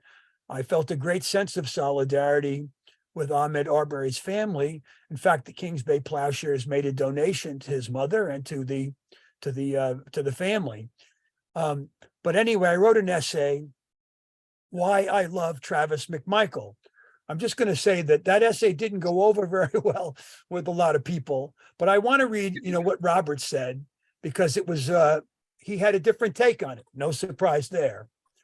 Thank you for reminding us, Patrick, that Christian love is seldom going to be in sync with the filthy, rotten system. Dorothy Day quote. Holding people accountable for their crimes has been the excuse for innumerable injustices inflicted upon poor people and people of color in this country. So we cannot let that trope allow us to gloss over any injustices inherent in such accountability. As I've said to you in our phone conversations about this, Patrick, I think this case highlights the complete and total failure of our so-called criminal justice system to actually seek justice in any way. It is purely a criminal revenge system designed only to inflict punishment to whatever extent is desired by our racist white supremacist society. That any accountability at all is being expected from the McMichaels and Brian, and it almost wasn't, is a miracle to be celebrated without necessarily celebrating the specifics of their sentences. Rather, we as Christians should be holding up what true justice, i.e. reconciliatory justice, might look like. Is there some better, more compensatory way for these men to be spending the rest of their lives than being locked away in solitary confinement? Is there a way that the system can use its time with them to help them discover their racism and, quote, turn from their wicked ways, unquote, in order to know forgiveness and atonement? Can we then bring them and Ahmed's family together in a way which offers at least some symbolic compensation for the having deprived Ahmed's family of his presence and perhaps even move toward reconciliation? Dare we even suggest such a thing? Does the society which spawned these racists and their deadly actions not also owe the Arbery family something more than merely locking away 3 men and then washing our hands of the matter? And should we not re-examine the place of guns, white supremacy, and police privilege in our society? Vengeance and punishment are cheap, despite the expenses incurred by the prison system. Justice is a very long arc and requires much more of us than just money.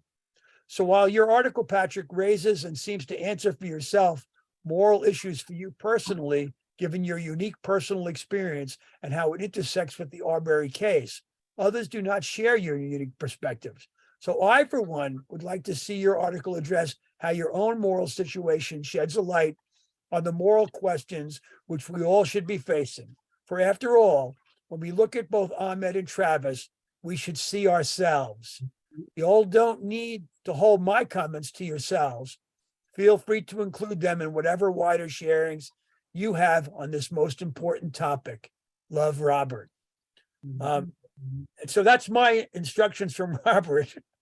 So I actually have not really submitted this article for publication until I feel like I can meet some of Robert's suggestions, which also follow up on some of Eric Johnson's suggestions and that of several others who have written to me. So if any of you who don't want to keep these comments to yourselves, I'd welcome any feedback.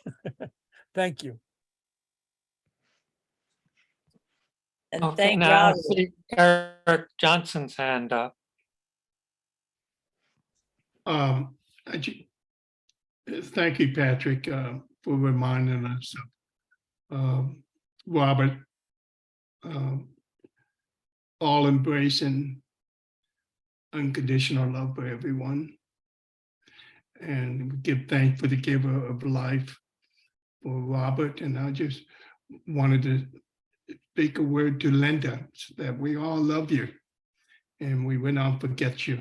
We hold you in our hearts and our prayers. It was so good to hear your voice and to know that how blessed and good it is that we should dwell together in the unity of remembering Robert tonight. We love you, Linda. That was a thank you from her soft voice. Oh, thank you, Linda. This is This is Mary Ann. Mary Ann. Thanks, Bill.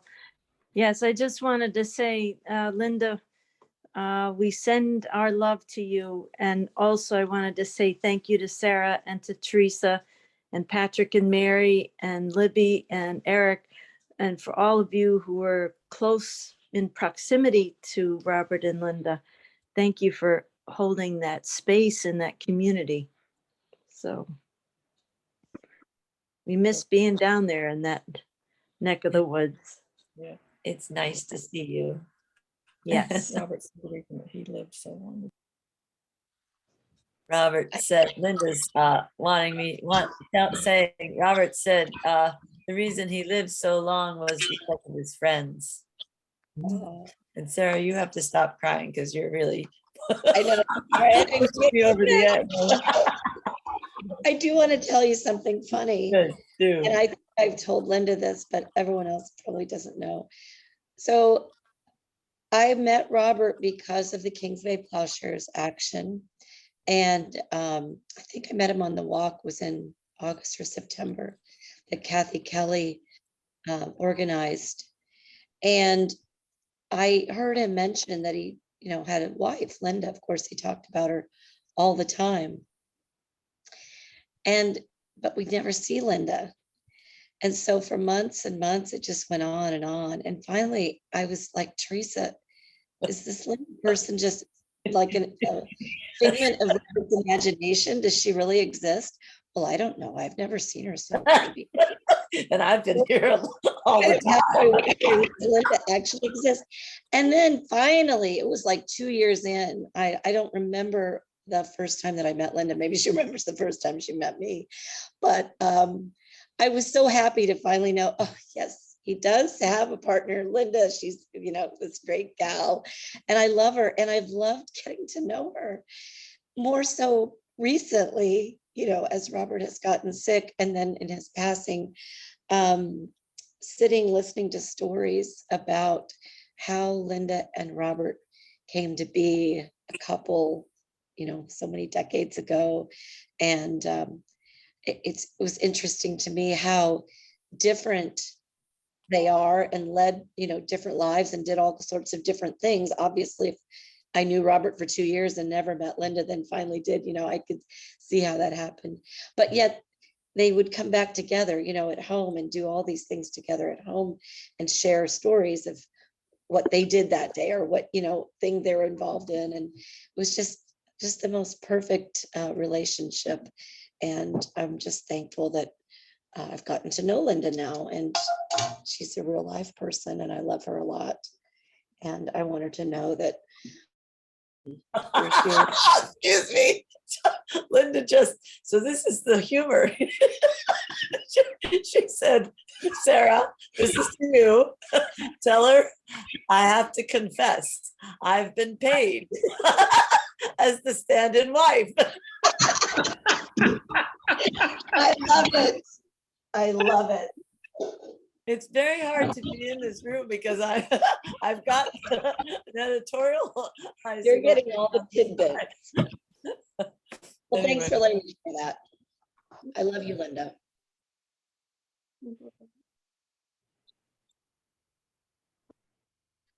I hope to meet Linda someday myself. But right now I'm going to sign off and have my supper. So thank you all for being Robert's community and being my community now. And we will meet again. And just want to note that Wing was at those meetings where we were creating the Beyond Trident in 2020. And Wing, I believe, are you coming down this coming week? I am. To Savannah, will it be? Yes, I will be in Brunswick and Savannah, and you all will meet my stand-in wife. Very good, who I have met before, but maybe we can try to get a time while you're down here to meet Linda. That would be wonderful. Yes. That would fulfill one of my oldest wishes. I feel like I know him. I've heard his name so much. But right now I'm going to go, and may the circle be unbroken. Blessings. Bless Blessings. you all. Blessings. Blessings to you, Linda. Julian, what did you say? She pulled away. I was saying blessings to you, Linda. God bless you. Thank you.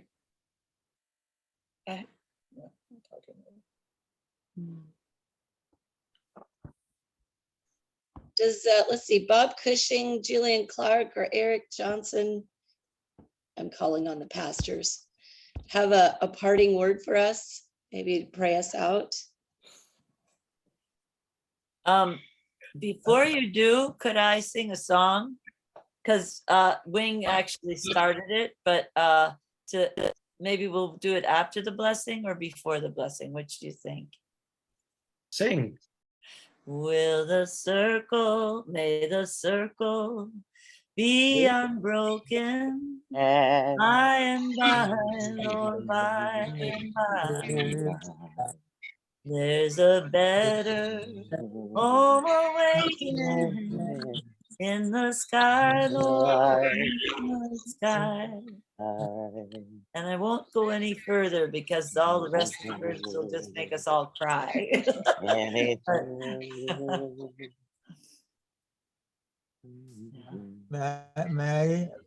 I read St. Francis's prayer?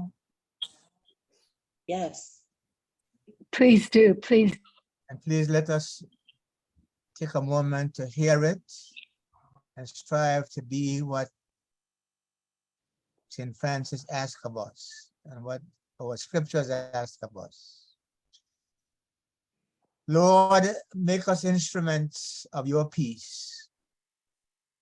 Where there is hatred, let us sow love. Where there is injury, pardon. Where there is discord, union. Where there is doubt, faith. Where there is despair, hope. Where there is darkness, light. Where there is sadness, joy. Grant that you may not so much seek to be consoled as to console, to be understood as to understand, to be loved as to love. For it is in giving that we receive, it is in pardoning that we are pardoned, it is in dying that we are born to eternal life. Amen. Robert, our brother, rest in peace, rise in glory, and pray for us. Amen. And thank you. Yeah. That was Thank you beautiful. all for being here. Yes. So good to see everyone. All Good night. right. Good night. all. Shalom. Good night. Nice Stay to see all of you. home. Bless you. Bless you too. Right, Mary. Oh, Good night. what a lovely community. Two Marys. That's my Thank sister. you. Thank That's you. my Two sister, Marys. yeah. Good And night. that's my sister Mary Lair. Thank you. Thank you so much for organizing this. And thank you, Julian, for, I love the way you pray us out with that so often in our meetings, our Beyond Trident meetings. Thank you for that. Good night, all. Good night, all. Hey. Blessings. Bye. Thank you. Nice to see you, Ellen. And Susan and Jim. Andy in Texas, where are you from? I mean, how are you Austin. connected? I'm still in Austin. We've met at some meetings. I know Susan Van Heidsmith. Okay. The Austin group doesn't really exist anymore, but yeah, I'm a longtime Vortex resistor, and I wrote the other piece in the Nutric newsletter about Okay. Robert. I met him at numerous Oh. meetings. Thank you. Yeah. Great. So, Thank you. I don't know how many different ways Andy and I intersected over the years. I used to live in Texas, so we've known each other a long time. It's very good to see you, Andy. yeah. Yes, it is. And Where your partner, say hello. I've forgotten his name. Well, he's dead, unfortunately. Okay. Larry. Larry, yes, okay. Yeah. I'm sorry. Well, thanks to That's all you folks his who did life. this. Yeah. And hello, Jim from Nutric meetings and all. Yep. Ellen, have you been a part of Nutric at all, or? Yes, I am a nearly 40-year telephone tax refuser. Still doing that. I still have a landline. Hi, Susan. How are you? And I know a lot of the Nutric folks through the War Resistance League. So I'm not super active with Nutric, but I certainly know about it and certainly support it. And where do you live? In Baltimore, Maryland. Stolen Piscataway land. Good. Susan, you're still in Kansas or did you move from Kansas? I'm Susan. part-time in Kansas and part-time New York City. Oh, that's right. We're in Kansas. I lived there for a while. North of Wichita. Okay. I was at Fort Riley. It was when I was in the Army, but I drove across the state many times and came to really love it. Yeah, right beside the 185, 135. Going all the way to Mexico to Canada. Yeah. Hey, Jim, are you still seeing Daniel these days? Are you in touch? Oh, yeah, we're definitely in touch. He was down here for Thanksgiving, but you know, he's And way up what, in Kingston, New York now. So I think we'll have to drive individually to the Indiana meeting rather than carpool, which was always a lot of fun. So where's the meeting in Indiana? I didn't know. North Manchester, Oh, okay. Indiana, way in the Yeah. middle of the boonies, from what I understand, on a farm. It's, well, I spent 10 years of my life in Indiana. Oh, well, North Manchester. Okay. When is the meeting, Jim? So it's always the first weekend in May. I was gonna say, I don't want to head up north anytime before May. Okay, well, it's the first Friday, Saturday, and Sunday of May. It's good to see you, Jim. Yo, you too, Patrick and Mary. It's been a Yeah. long time. Yeah. We had a Struggles really, continue. Yeah, Patrick and Mary and I used to spend lots of time together.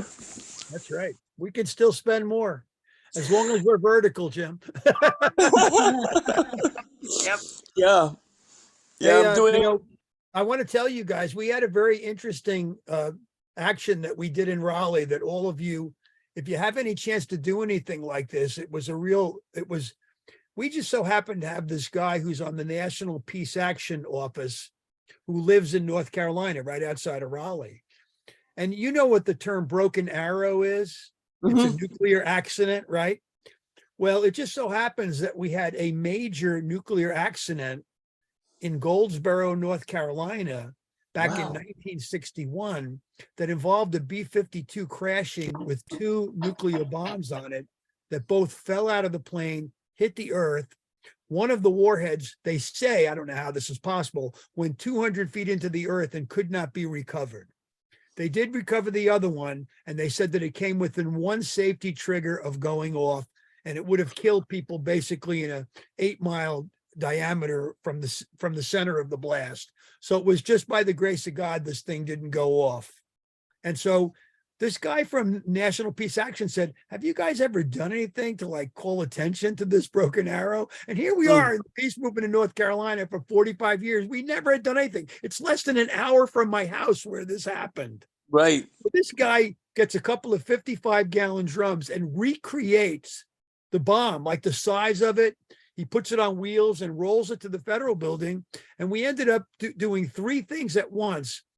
It was the anniversary of that accident. It was the 2nd anniversary of the treaty coming into full force. And it was also the day before the doomsday clock was set 10 seconds back again. So we called a press conference on this rainy Sunday, all 3 of those events. But the media turned out because of the broken arrow issue. They were really interested and fascinated with that. So we got great media coverage despite a rainy day at this place where we demonstrate all the time and never get media coverage, as Jim can tell you. But anyway, if you know of any broken arrows that have happened anywhere where you live or near where you live, it definitely attracted media attention for us. It was amazing. Yeah, the Sounds like things something they Roger didn't would be tell involved with. us. Yeah, Roger was part of it. Roger brought the doomsday clock that he made. He actually made a giant doomsday clock, brought it to that demonstration, and moved the hands 10 seconds closer to midnight. So Roger was right in on it, Jim. Roger Ehrlich is a good friend of ours who does these huge kind of like physical works of art to represent peace. I mean, amazing. Yeah. He also, I think it was, he had one of those long scrolls that shows where our tax money goes, how much to war, how much to healthcare, how much to education. And it was what, Patrick, 20 feet long or It's the something? way everybody's seen it. It's just a large version of what either the AFSC or FCLN put it out. It's this huge, chart of how much money. Bar chart. Yeah. So Right. Yeah. WRL does it as a pie chart, but yeah, it's Right. overwhelming to see it visually, however it's represented.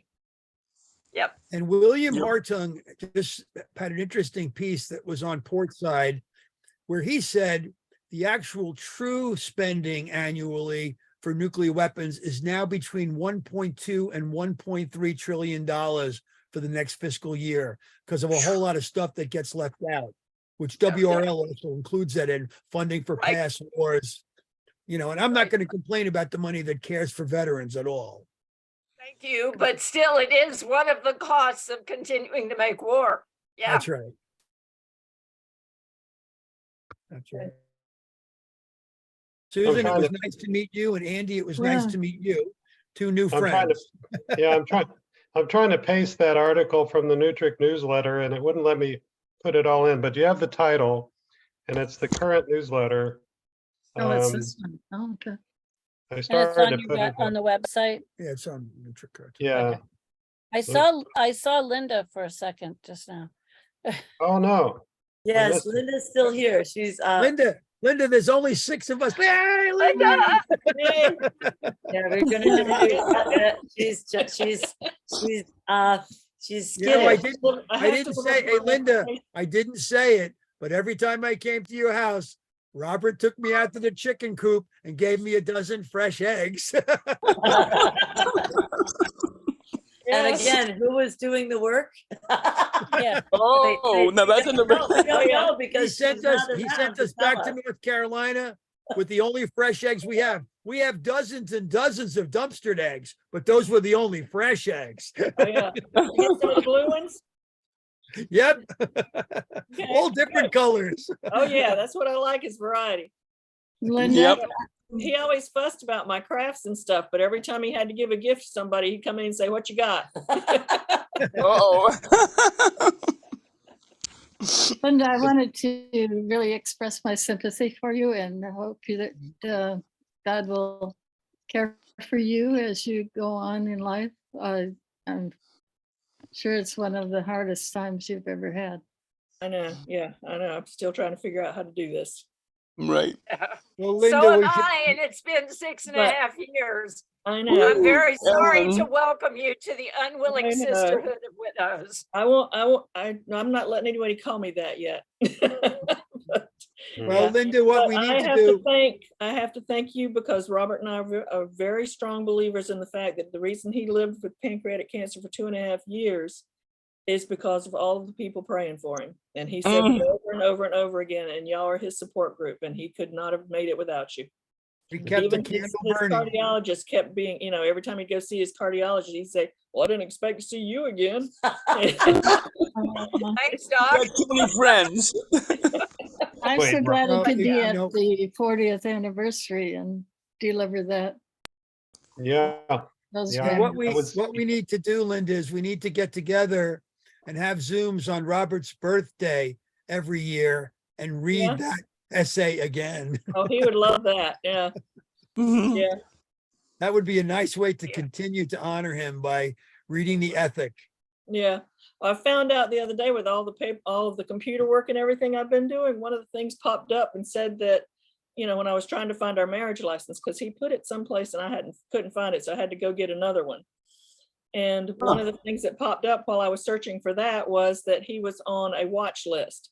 And he would have been so proud because he looked one time and found out he wasn't on one and he was so disappointed that he had to be on a watch list. I wish you had told that yeah. story. Yeah. Oh, yeah. All the times that I had to carry him away, to the things in Washington, pick him up and carry him off in Washington in different places. Yep. But he would be really proud to know that he's on a watch list someplace. Yep. Well, Jim, Wow. Jim also lost his wife, and we had a beautiful funeral for her in the mountains of North Carolina. Is it 10 years, Jim, or more? Oh, more like 18. It was 05. Oh, Oh, 5. wow. Wow. It was Long- right at the same time that our daughter was born. She was born May 2nd. Oh, wow. Yeah. Mary Evelyn Um, came. What That was middle of Suzanne's? summer. July. Yeah. July. Well, Susanna's funeral was beautiful in the Mm. mountains of North Carolina. Mm-hmm. Yeah. Sudden loss. Yeah. Well, Robert and I almost made it to Asheville, but then he got caught up in stuff that was going on down here with John and Martina, and started coming down here. And so he decided that we needed to move down here so I could take care of my parents. Oh, yeah. That was his reasoning, but it was because he wanted to be down here for the Kings Bay stuff. Right. Yeah. out there.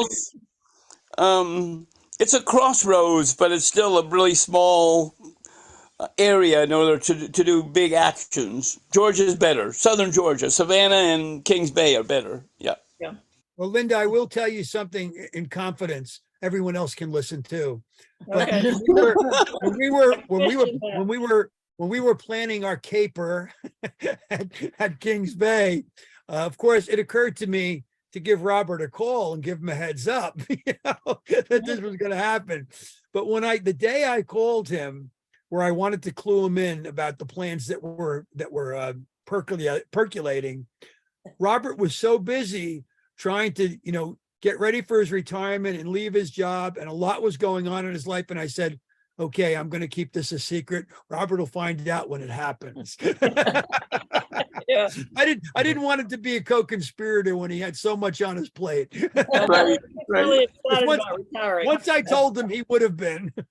Robert's favorite thing about a job was leaving it.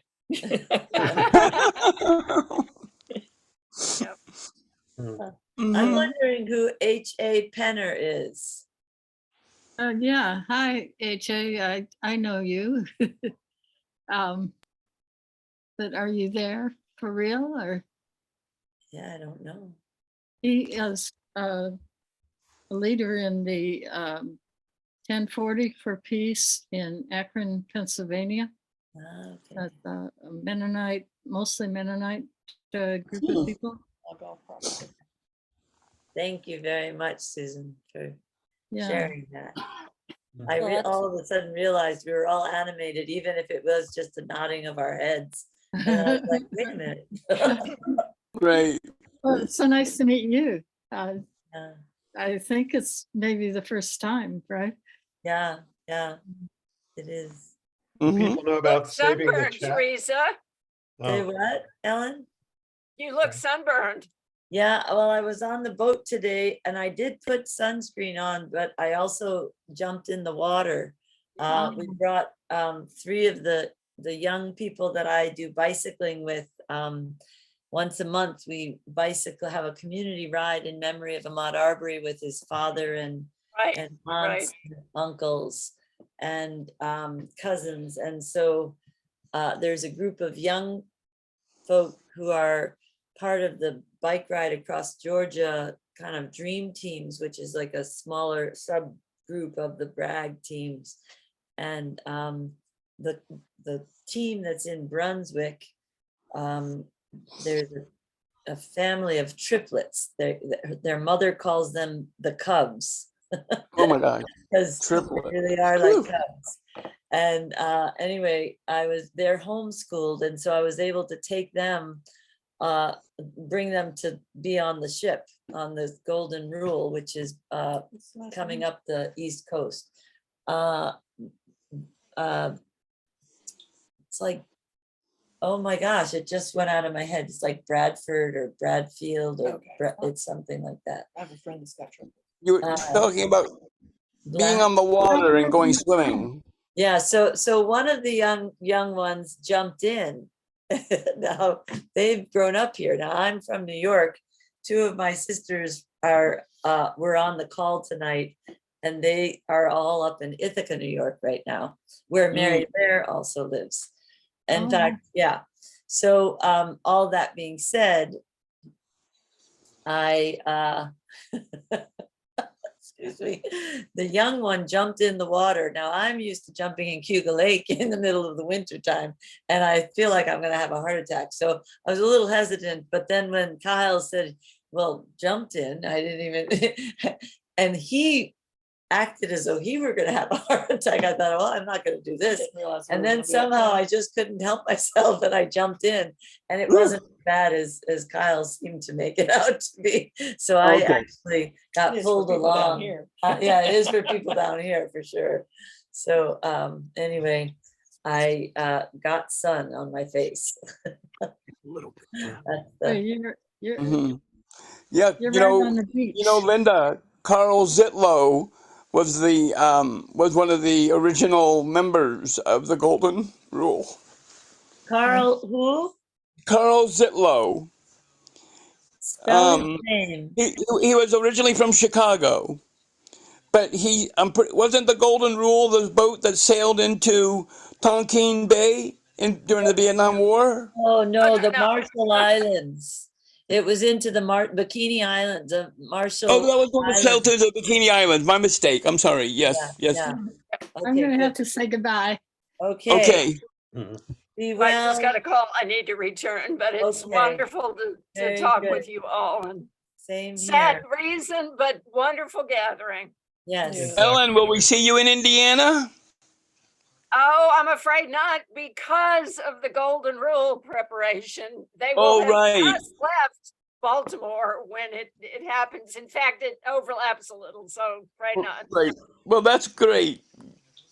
It's coming Thank up the you. coast to North Carolina too, so we're going to welcome it in Wilmington. Yep. Excellent. Yeah, it's a really exciting project. Ever since they pulled that poor boat out of the water in California, I've been saying, when you coming east? And they finally did. So, Jim, you should great think about seeing you coming all. down. Good night. Okay, good night, y'all. Jim, you Bye, should come. Jim, Linda. you should come down to Wilmington for the Golden Rule coming into port. All I right, would keep, love to. Or I you would could love even come down to Savannah. They're coming there. So this week they're here in Brunswick. We're gonna have one of the city commissioners come to welcome them off the boat Oh, that's tomorrow. great. And Yep. then on Saturday, the Nuclear Watch South, which Wing is a part of, up in Atlanta, they will be down, and they were down to come to the Kings Bay. And we all stood out in front of Kings Bay on what day was it? Saturday, just this past Saturday. We're So- still recording, by the Well, way. of course, of course. That's why I dialed back in to I make do sure. have to everybody go, could hear. y'all. It's a lot warmer down here. It'll be fun, Susan. A peek at the Golden Rule. Wait, Oh, who so- just left? No, Somebody. I don't Jim, know. So the Golden Rule is No, gonna be, Ellen did. the That's Golden Rule will be in Wilmington, March 2nd through 4th. March 2nd to the 4th. Wilmington, Okay, North Carolina. That's right. Is there a And Linda, website I for that? saw you, Linda. I know. She keeps And- turning the thing. And I Jim, can't help Jim, it. I think Lincoln our is daughter, asking for a website, Oh, Robert Where's- would be proud. Oh, for the Or, Golden Rule Uh, boat. Oh, are you Lincoln? No, this is Andy. Andy, That's what I Oh, I'm thought. sorry. I thought that was Lincoln. I I'm like apologize. going, what the heck? I'm really losing my mind. but our That's me. daughter, our I'm daughter losing it. Annie lives in Wilmington, and she's going to be part of the organizing Oh. there for that. Sarah, do you have the link Awesome. for Andy? I'm looking it up right Oh, now. great, thank you. She's Sarah's much better at the technical things. Yes, I Oh, see, am. it's Veterans for Peace has it. So Yes. Yes, in fact, they do, because that is the organization that is. oh, okay. Well, And I'm Jim- landlocked in Austin, so don't Yeah. think I'll be there, but Well, you can always fly over or take the train to Savannah. You know. okay. Andy, we have 6 daughters, but one of them, Veronica, was just in Austin last week. And she went to Austin to visit a friend. She goes into a bar, okay, that has some music. She didn't know it was music there. But think about this, into a bar where she sees the guy performing who's a friend of hers from North Carolina. Yeah, I mean, the randomness of She it. wasn't going to visit him, but he No. was the only person she knew in really all of Texas. And he's the bar that she walks into. Oh no, your daughter and I, we had coffee. It was great. No, I'm just Yeah, kidding. of course. A gorgeous redhead, Veronica. Veronica. Okay, sorry, I So don't know why. Jim, you gotta thank Jake. Jake sent me one of the nicest letters in prison of the 900 I received. So let him know. That's Fantastic. Jim's son, Jake. Yep. Y'all, I love you, but I have to eat dinner now. I put the link. 9:22. I put the website in the chat. Okay, and y'all know you can save the chat. You click on those little buttons. So if there's, Down below. yeah, Thank next, What little button?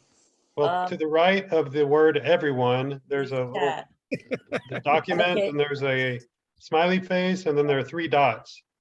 If you Hold click on. on that, you can put save the chat, and then go to your downloads, and it'll save all the links and resources and comments and things. So, Yeah, but where No, does wait, it say say that that again. is the I question? don't see the 3 dots. okay. So if you're on a phone, I don't think it works, but if you're on a I'm on, computer, I'm on I'm a on a computer. computer. oh, so where the word everyone is, like if you're gonna send a new Yeah. chat, Uh-huh. slide your cursor right past the smiley face, and then hover Here. over the 3 dots, and it says more. Oh, that's fabulous. I never knew that. And then you click save the chat, and then it'll take Did you, it. and then it'll even say chat save with a check mark, show in folder, and it'll take you right there, and you could rename it and move it around. No, it's too late. So Patrick, you were asking for that article I wrote. I put the link in there in the first couple paragraphs. Great, thank you. Yeah, I'm yeah. sorry, Andy, I actually just didn't, I got to talking here on, will you repeat? Teresa, So really? You? Okay, to everyone, I got that part and I saved the chat, but now the question that I have is, where do I look for it when I want to go back to it? Well, in your computer's download folder. Oh, that's really, what does that mean? Yeah, so wherever you're, if you have a, I don't know what kind of computer you have, but you should I have have a a folder called downloads. Apple, is it an Apple? Now mine's not, but Oh, yeah, so you look for something called meeting saved chat with underlines in between it. And it'll have today's date and the time, and it's a text document. So it's kind of long and you would have to format it. It has timestamps and who said everything. It's just an Okay. exact copy. But if you want, I can email it to you if that's easier. yeah, that would be helpful. Do you have my email? No, I don't. Hold on. Some people said that my hair looked too Yeah. short. Yeah, but they've gone to bed, Patrick. Here, I'll send you the email. Let's see, or my email address. Sure. I can't see if that's gonna help me. Yeah. So Jim, have you seen Jake lately? Oh no. Well, actually, I went out there in October. In October. So I got to see him in October. And I hadn't seen him for, well, he came last Christmas. Yeah. My son is living in Taos, New Mexico right now, and has been. So we don't see each other very often. Well, please give him my regards. But I will, because we phone call almost every week. That's good. That's good. Yeah, and he's doing well. Yeah. I'm glad to hear it. But thank you, Patrick. Hanging out with you, Teresa, or is she gone? Who? Linda? She's right here.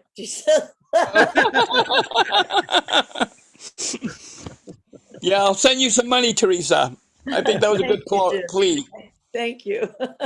Yeah, plus Nutra can use it too, so that's good. I almost sent it yesterday, but I had too much to do and the time came. I've got a rat, I don't know, but the box is really heavy. I think I might have to put it in 2 boxes actually, but yeah.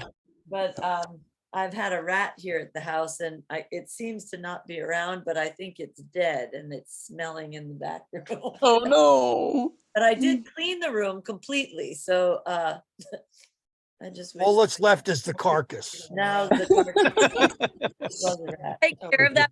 I get there next Saturday. Is the smell gonna be gone? I've got the fan on and the window open. Saturday. This Saturday. This In Saturday. Ithaca?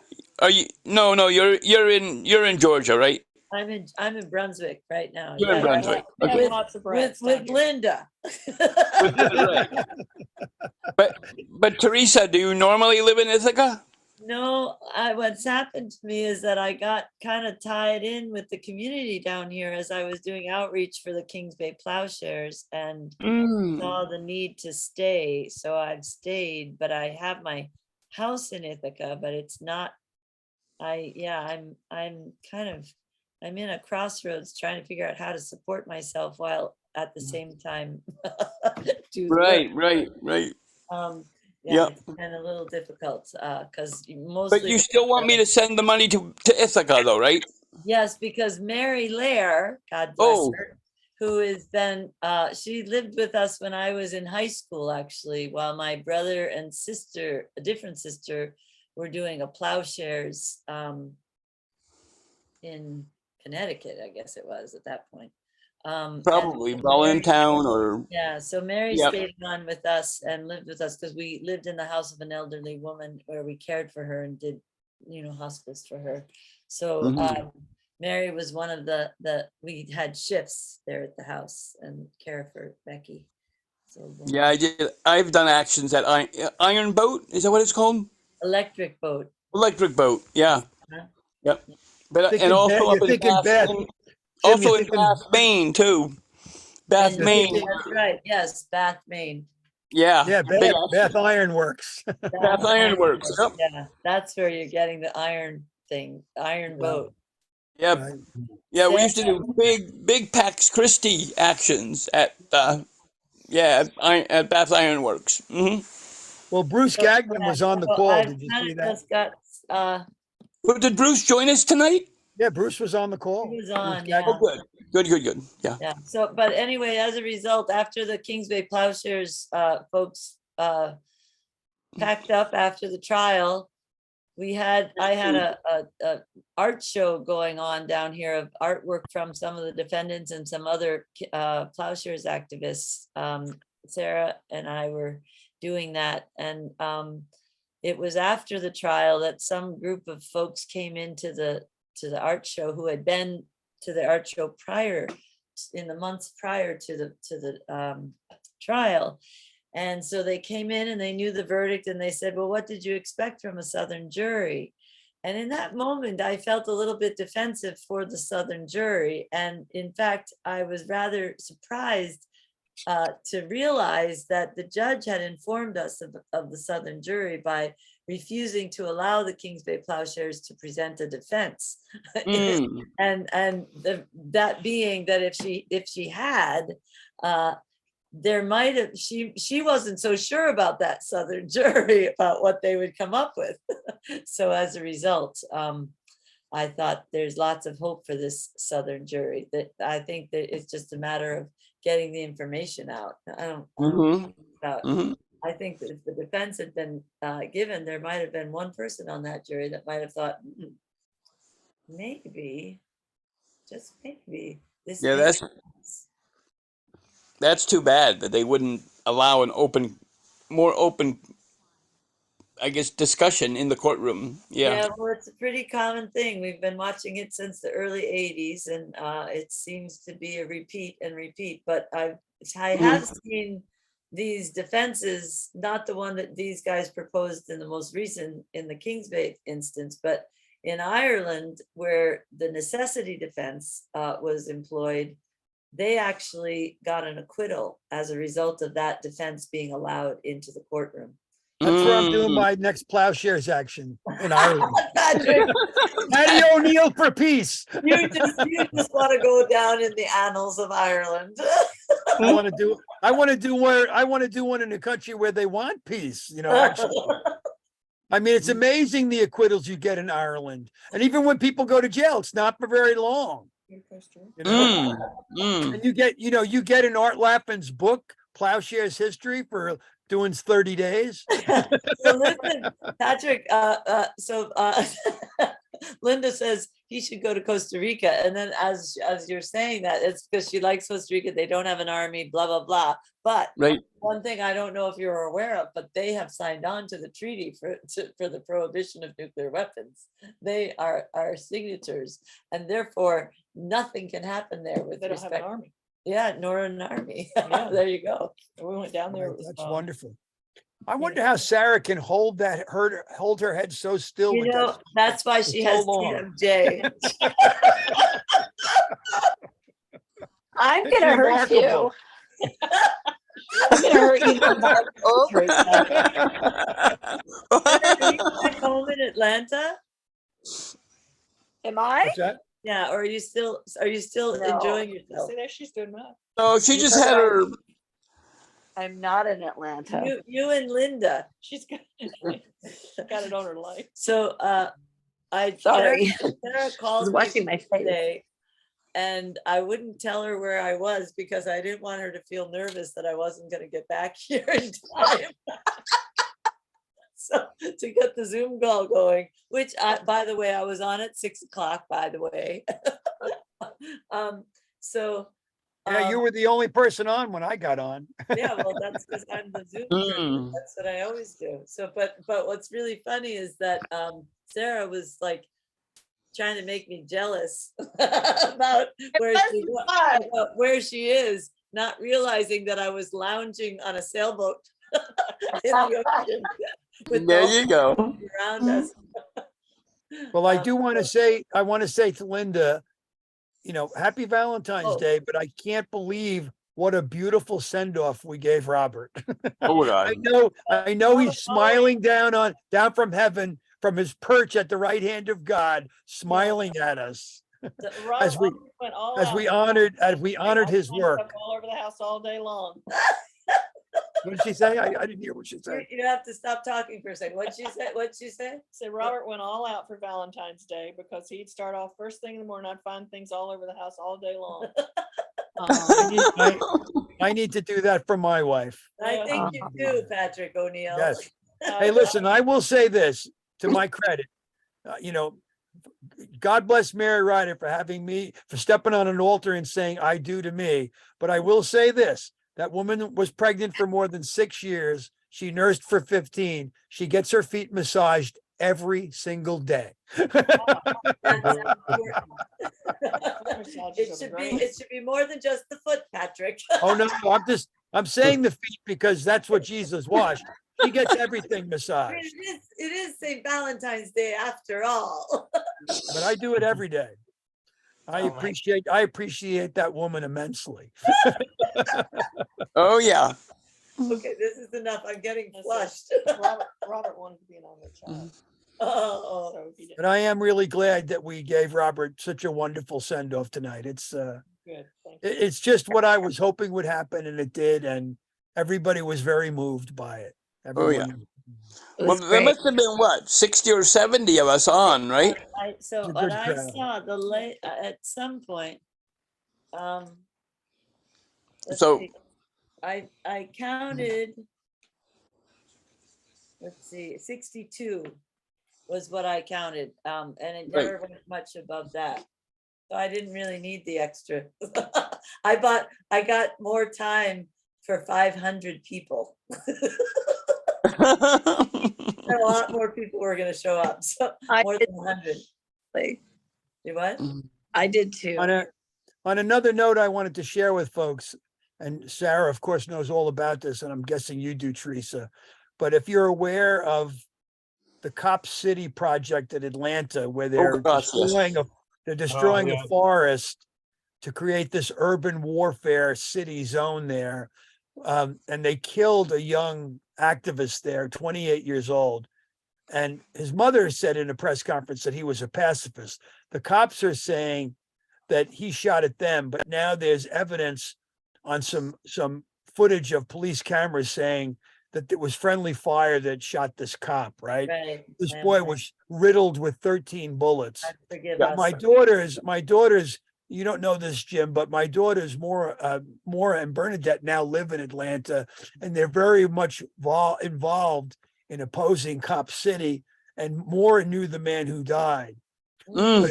And they're both down there activists defending the forest, which is a very dangerous thing to do, obviously. Right.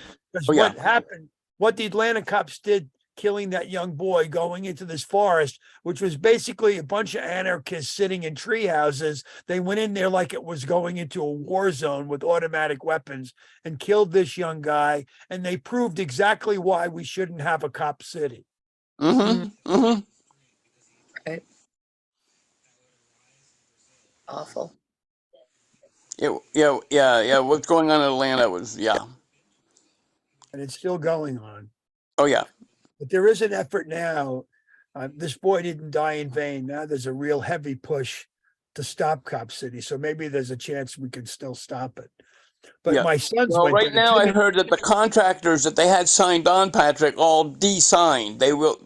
So right now they're having a really hard time even finding somebody to even go and cut down the trees. So I understand Teresa's that the staying very project is sort of on enthusiastic. hold. Yeah. Well, also Yeah. 3 of my other kids went down there. Timmy and Annie and Michael all went down to join their sisters opposing Cop City. Wow. So they're all down there now? No, they've just been down in the last year. Oh, you down and came back. Yeah. Bernadette and Maura lived there, but when the kids went down, Timmy stayed 2 weeks at Wow. Cop City. Yeah. Oh. And I'm very proud to say that all 8 of my kids marched for Black Lives Matter in 2020. Wow. They Yeah. reject my authority, they reject my theology, but not my politics.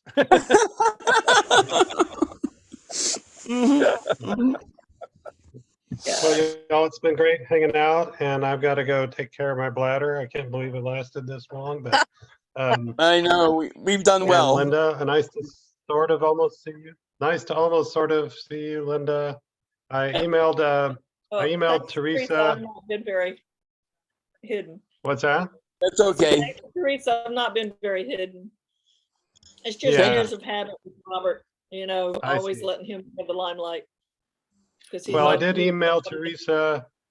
I did email Teresa the piece that I wrote for the Nutric newsletter, because Robert and I spoke. Have you already read that? Yeah, they sent me a copy and it was really nice. I read your article. Oh, okay. I wanted to make sure because I was gonna mail it to you in the mail, but that's good to know. Well, you have another copy. Well, Yes, Andy, he was very Andy, helpful. great to meet you, Andy. Yeah, yeah. Oh yeah. He was very helpful right up to the end, and that was just Yeah. Robert. That's how I'll remember. Yeah. So Yeah. I just wish I knew better, And I'm I sure thought we were the same age. By the way, the last time I saw him was in Amherst like 5 or 6 years ago. Is that true? Probably. And I always thought we were about the same age. I'm 57, so Yeah. he's always And was very he was useful. excited that he made it to 70 because he didn't think he was going to make it. And he did make it to 70. Mhm. Oh, Linda, yeah. have you had a chance to see the oral history that he gave yet? No. Well, that sounds wonderful. 2.5 hours. I can't wait to listen to it. Yeah. There's a lot of stuff that he did that he just kind of, well, both of us, we were both busy with our own things that we did, and some things we discussed and some things, like this, the poem that he wrote. I had never seen that until that day that, I was there with him when y'all were doing the whole program. Mhm. Yeah. So there's a lot of stuff that he did that I was off doing something else someplace. And so I've got a lot of friends too that don't believe he exists either. So Yeah, That's great. he shared it with Nutric back in either October or November. I'm not sure, but I read it before. Yeah. yeah. We had a party for Robert down in Brunswick, probably more than 2 years ago or around 2 years ago when he first got a diagnosis, and we read that out loud then too. Oh, so he wrote it a couple years ago now. Oh no, it's been around for way longer than that. I've seen Okay. copies of it from when he came to the SOA. He has updated it, like it's not okay to kill with drones. When there's something new that happens in the world of killing, he's addressed it. He addresses. Yep.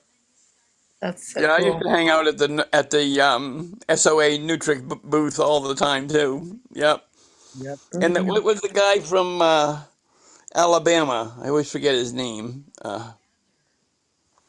Not sure. But he was there a lot too. Yeah. I went to the meeting, the Nutric meeting in Alabama with Robert. So I was there. Okay. Yeah, that was the one where you had a belly dancer. And so I told him, I said, now I know why you never miss these meetings. It was actually Sarah that was the belly dancer. I remember that. Yeah, she was somebody from Alabama, and they were being supportive, and so she came out and did the dance of the veils, and they all different one. I've got a picture of Robert up there dancing with her. This is a shirt I got from Okay, it was the SOA. Oh, that's right. Yes. Oh yeah.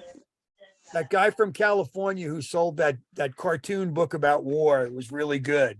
He sold these Mhm. shirts too. Frank was his name. I'm forgetting Frank's last name, but really good guy. My kids all had a Right. friendship. And then there was that guy selling the T-shirts that said agitator, agitating, agitate. No, agitator, agitated, agitating. Remember that one? I don't remember it, but I like it. Yeah, I used to wear it all the time. It was Daniel's favorite T-shirt. He would always tell me to wear that T-shirt to the Newtrick meetings. That's a good one. That's a good Yeah. one. When I was a journalist in Chapel Hill, there's these two towns, of course, Jim knows, Chapel Hill and Carborough, which are two of the most liberal towns in North Carolina. And I decided one time to do a story because so many people had bumper stickers on their cars in Chapel Hill. And so I decided to hang out at this Weaver Street Market, which was a co-op, and wait for the people to come out who had bumper stickers and interview them. And my favorite bumper sticker from that article was "Eat a prune, start a movement." Ah! That sounds like the Sunshine Applebee. Chapel Hill was just any bumper sticker you could imagine. They had it in Chapel Hill.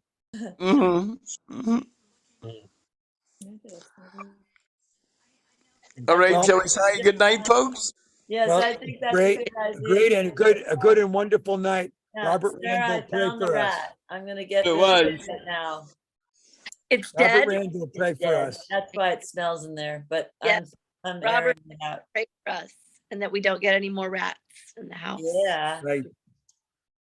Thanks, you guys. This is a We only get palmetto bugs and and Well, mice, no rats. I'm telling you, I used to get the little lizards, but I think somebody's been spraying around here because my They have plants to- are Oh. turning brown Yeah, and and they spray everything when they do that. I'm telling We you, had- we but told in them. my yard, like Yeah. in the yard, Mhm. I'm like, Oh, I don't really bummer. want that. So I don't have any of the, well, knock on wood, I don't. I always just talk to them and say, you're not welcome in here, especially if I Right. see you. And if I do, I usually just throw a cloth on them and then grab them up and put them out. And I would have done the same with this poor little rat, except for he kept running away from me, or she. And I was afraid she might bite me because I didn't have a thick enough glove to pick her up. yeah. So that was the only reason I didn't put her out with my hands.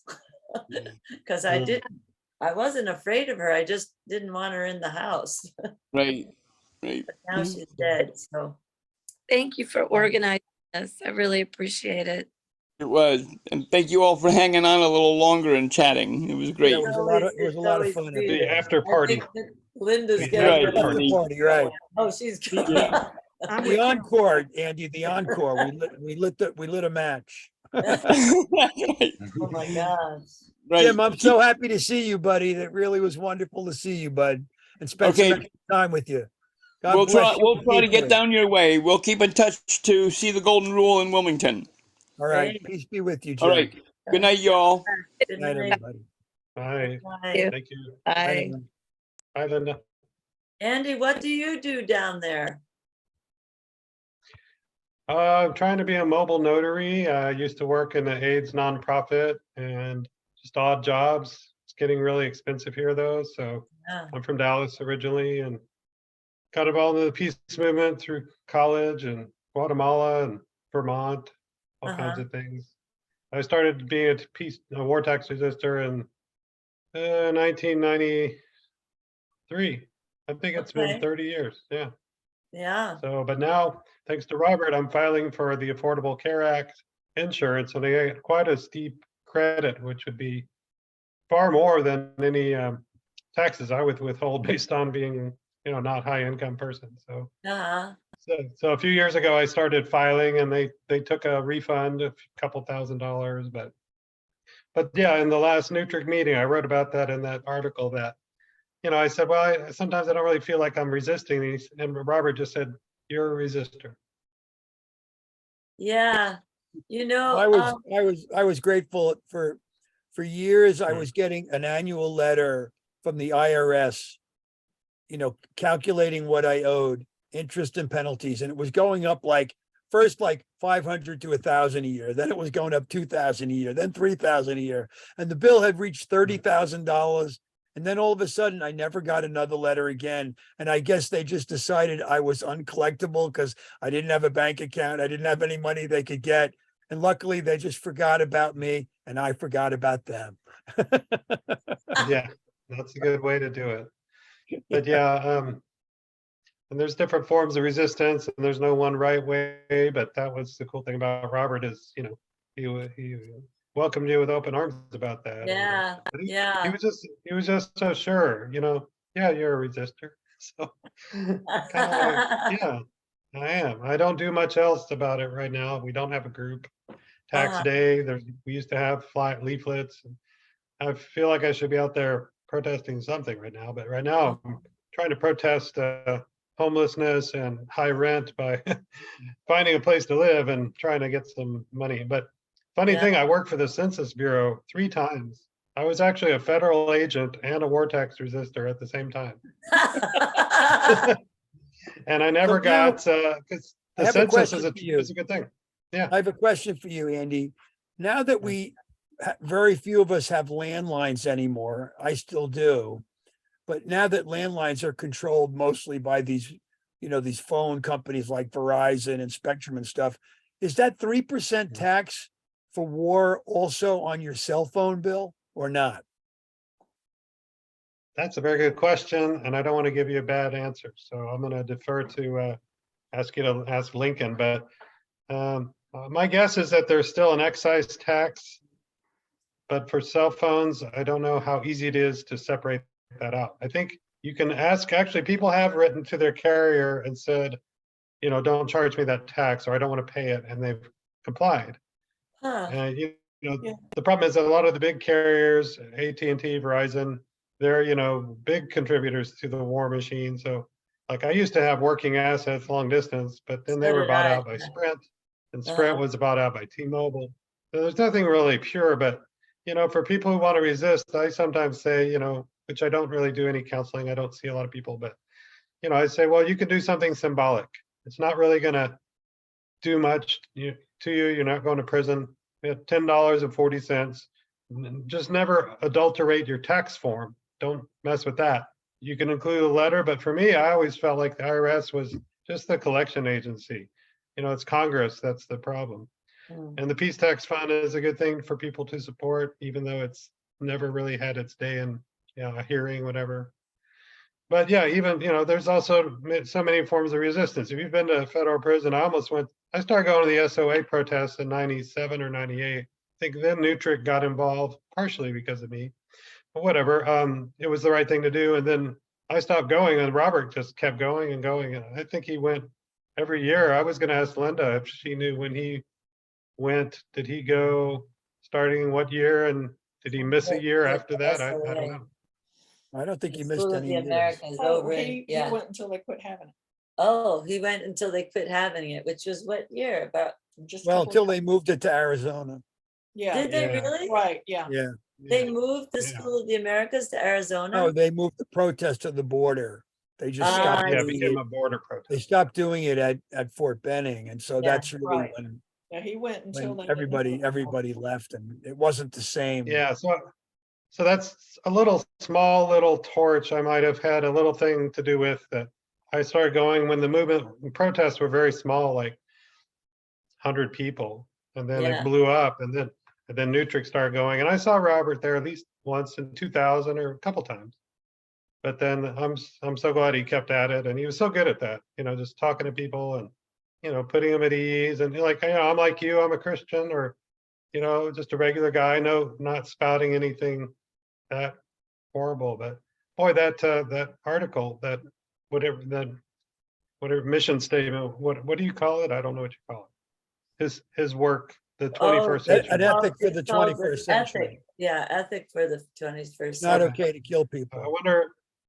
I wonder if it's worth trying to promote or get published somewhere, because now that he's gone, that lives on through him, and I don't know Yeah. where you'd try and I don't know where you Well, try and send it You out. could start it with your publication for sure, with the war tax resistors. You know where we might get it published, Teresa, is on the Catholic Worker National List. That's a good point. Okay, I You will know, talk to that Carmen could be, that could about be, that.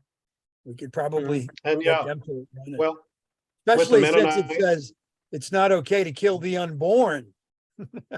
Yeah, no, I mean, I remember, so I didn't finish my thought because my brain was wandering, but the reason I was even mentioning, coming down in January of 2019 and because of the vouchers, Robert came to the house that I was staying, and I remember he was very formal. That was the one thing I remembered about him. I'm thinking, okay, like I was all by myself in Brunswick, and I didn't know anybody. I mean, I knew people, but they were all doing their own things, and they had their families and all that.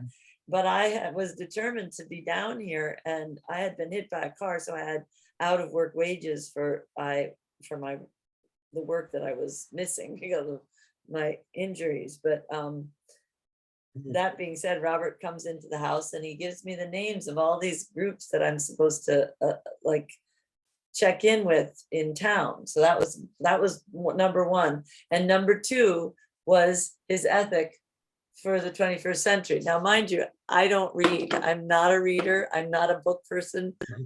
I like to have stories read to me, but I really, He was good at reading. yeah. So basically, it took a while for me to read it in his presence right there. And I think he was going to think that I would get stuck on that part of it's not okay to kill the unborn. And I had no objection to that. And so in some ways, I think I passed the test for him. I you said, know when he wrote that, by the way? When did he? Do you know when he wrote that? No. I've not seen it. Oh, you never saw it? No. I think it's up in Ithaca, like, because I moved back to Ithaca basically in March of 2021, thinking I had no place to live. And I was going to come back in June. That was another thing I was going to say, is that Robert, out of our meetings, which was just the two of us for about a year and a half before Sarah came back into being a part of what we're doing, it was just Robert and myself. Every week we got onto Zoom, and mind you, we could butt heads quite a bit, but at the same time we were both dedicated to the work down here. So we continued on, and we came up with some good ideas. And the one that we came up with most notably, and that had a lot of traction, was this pamphlet that Robert was the one that put together, because I was always on the ground with people. Like even during the pandemic, I was out giving out food and just kind of keeping in with the community here. And Robert was doing the paperwork stuff, to anything that he could do that wasn't going to be, exposing him to the COVID. And so we had this discussion in preparation for the first celebration of this treaty on the prohibition of nuclear weapons, was to create this pamphlet, which basically had the warheads to windmills pamphlet booklet, which is basically how can you convert the military industrial complex into the Green New Deal. So that's what that article is. And it's a kind of a thick book, which I've not read fully. But then it also has the countries who had at that time, there have been subsequent countries who have signed on to this treaty that to prohibit the nuclear weapons. And in addition, it tells what that treaty is. And then we also had added to it Vincent Antandi's book, which is a man that writes about African Americans and the bomb, is the title of his book, that is what we were handing out to encourage the folks, to encourage the folks here, because Brunswick is over 50% Black, African American, Black, I should say, because it's not just African Americans, though that's the majority of people here. So the desire was to reach out to the Black community, and especially after we had just come out of the 2020 summer of Ahmaud Arbery's murder. That wasn't the summer, that was February. We're coming up on that anniversary in next week. But George Floyd, Taylor, what is her name? Breonna Taylor. So Brianna. yeah, so for all of that, we wanted to reach out, and actually we did that in the summer of 2020. We started roundtable discussions via Zoom on connecting the dots, is what we called it, just to try to kind of show that there is a connection with all of this murder, as the Irish would say, murder. Murder. So the group with you and Robert, is that continuing? Does it have more people now? or- Well, it really was just me and Robert here on the ground, but Julian, who was on the call, he participates, but he's retired and he's been traveling back and forth to the islands, which is where he's from. He's not from the States. And then Mary Beckman also, who was on and read, she's actually from St. Mary's. And so she's very much a part of the group, but in a peripheral sort of way, because she has other obligations that are more prominent, and she can't be associated with us in a public sort of way. So anyway, that's it. There really is nobody else there. It's just me physically on the ground. And then Sarah comes down. We share this little cottage, which is why I have to get rid of that rat. So she comes down, and she's like a whirlwind. She's on the phone all the time and getting things, as you saw, giving you the link that you needed and so on. Like she does that. That's her specialty, her Swift. Oh, okay.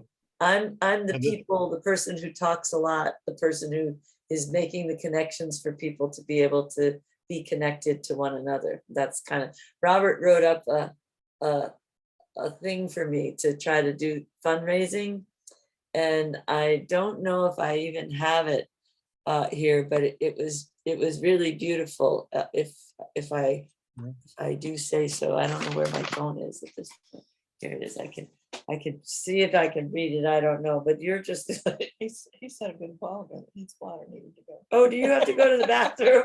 I'm sorry. Linda I knows did. that because she Okay. went to the I've already bathroom. been since he said. Since you said, she was like, Yeah. that's a good idea. But Oh, no, I went. Thank you, though. Thank you, yeah. she's That's already good. gone too. That's because you went to the bathroom when he went to the bathroom. I'm trying to see here. Let's see if I can, let's see.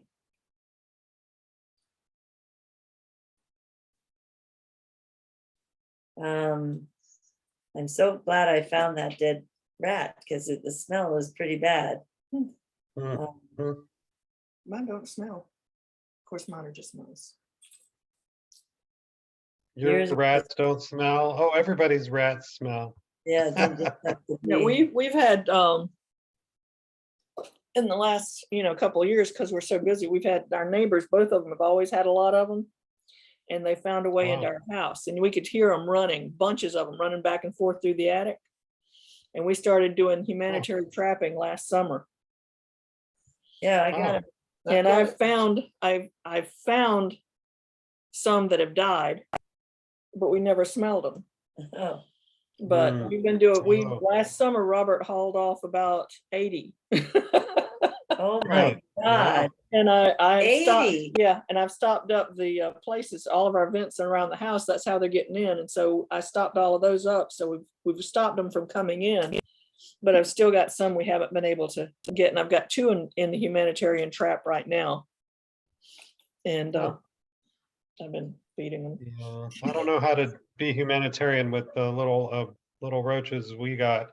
We had traps. We had little things to invite them to leave, but they didn't leave. So, Robert, but now they're Robert, gonna do. Robert was my What? hero. He'd always come take care of roaches. Oh, okay. He would go set them free, or just take. No, Take they care of went in the toilet. Yeah. Yeah. They're gonna survive the nuclear war anyway, I know. so they'll be. Well, did you find that, Teresa? or- I'm looking for it right now, but I Well, why think, don't you email it to me? So Here my we- email is peace tax. You can just email it. okay, I think it's right here. And this is the, what do you call the group again? Beyond Trident. Oh, okay. I think I found a folder on Beyond Trident the other day. Oh, you did? That's I possible. found his T-shirt on. Beyond Okay, Trident. here's Robert's words to about me.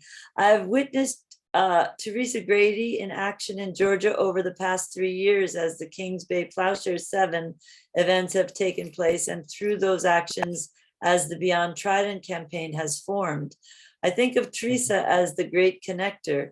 She knows no stranger. She's able to search out and join groups. Wait, that doesn't sound like Robert. That's not Robert. That's Sarah. Okay. Hold on. Oh, Here it is. In the 2.5 years that Teresa's been on the ground here in Georgia, she has proven herself to be indispensable to our work toward abolishing nuclear weapons and power in a place notoriously dependent upon both. We need for her to be able to stay here and continue this work. Simply by being the sister of one of the Kings Bay Plowshares 7, Teresa brings to our community a presence which few others could bring. Her mere existence in our midst keeps the issue of nuclear weapons and our response to them alive, sometimes up front, more often in the back of one's mind, but alive nevertheless. And when it is up front, she can speak with special authority. People have to listen.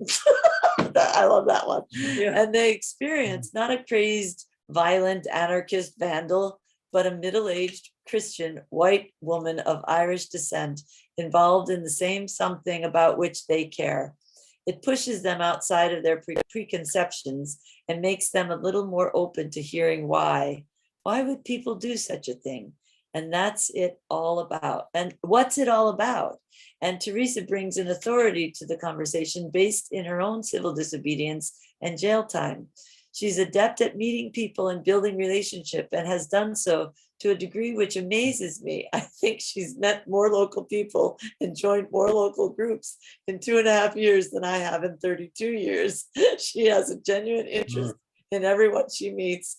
On occasion, I have seen her intuitively say exactly the right thing or ask just the right question when in a discussion with someone. It is clearly a gift from which the Beyond Trident campaign greatly benefits. And it's one of those gifts often hidden, since often no one else sees those encounters. We would be greatly damaged were we to lose these relationships, which Teresa has forged. Her presence is in at least 4 different local churches. She's joined numerous local organizations, including anti-racist, environmental church, and political. She's gone door to door multiple times. Sometimes she is the only one holding vigil. Sometimes she is one of many in a bike ride or a march or a rally. She has contact with members of Ahmaud Arbery's family, with people giving out food to needy, with local pastors, with leadership in local organizations, and with regular people. And Teresa has maintained this work even after we closed our support house with her own medical problems, and even during the pandemic. Her daily on-the-ground outreach and organizing is central to the Beyond Trident campaign. It goes on, but I think I don't want to make it too big. But yeah. I didn't realize it was so No, wordy. that's But anyway, I left, Gotcha. so Sarah and I continue on. I left Bob in my bedroom and there's no litter box. in there. Will you be support for me to get the rat out? You just have to Okay. stand watch. Okay, just Okay, make sure it doesn't So attack you. Andy, it's, yes, right. This Linda is just, I'm I don't telling. want to watch that. part. Yeah, I think you'll have to Well, you go. have to come over and help me release the 2 All right. I've been You feeding have them- real live ones? Yeah, I've been feeding them for 2 months. 'cause Oh Robert's my not there to take them God, down. I think I Oh. know how to do that. I Oh don't my wanna Good luck with die. the rats. Yeah. Oh, these are mice. Oh, mice are much easier. This rat had my heart, and that's why I didn't try to kill it. I gotta have a heart trap over here. Yeah. Okay. If you Oh, have, well, if you good have, luck. chickens, you have chicken feeds and so chicken feed, and then you have mice. Oh, okay. Not yet. It's All very right. Well, good nice to to meet see you, you. Andy. Take Okay. care. What's your last name, Andy? Oh, it's McKenna. Yeah.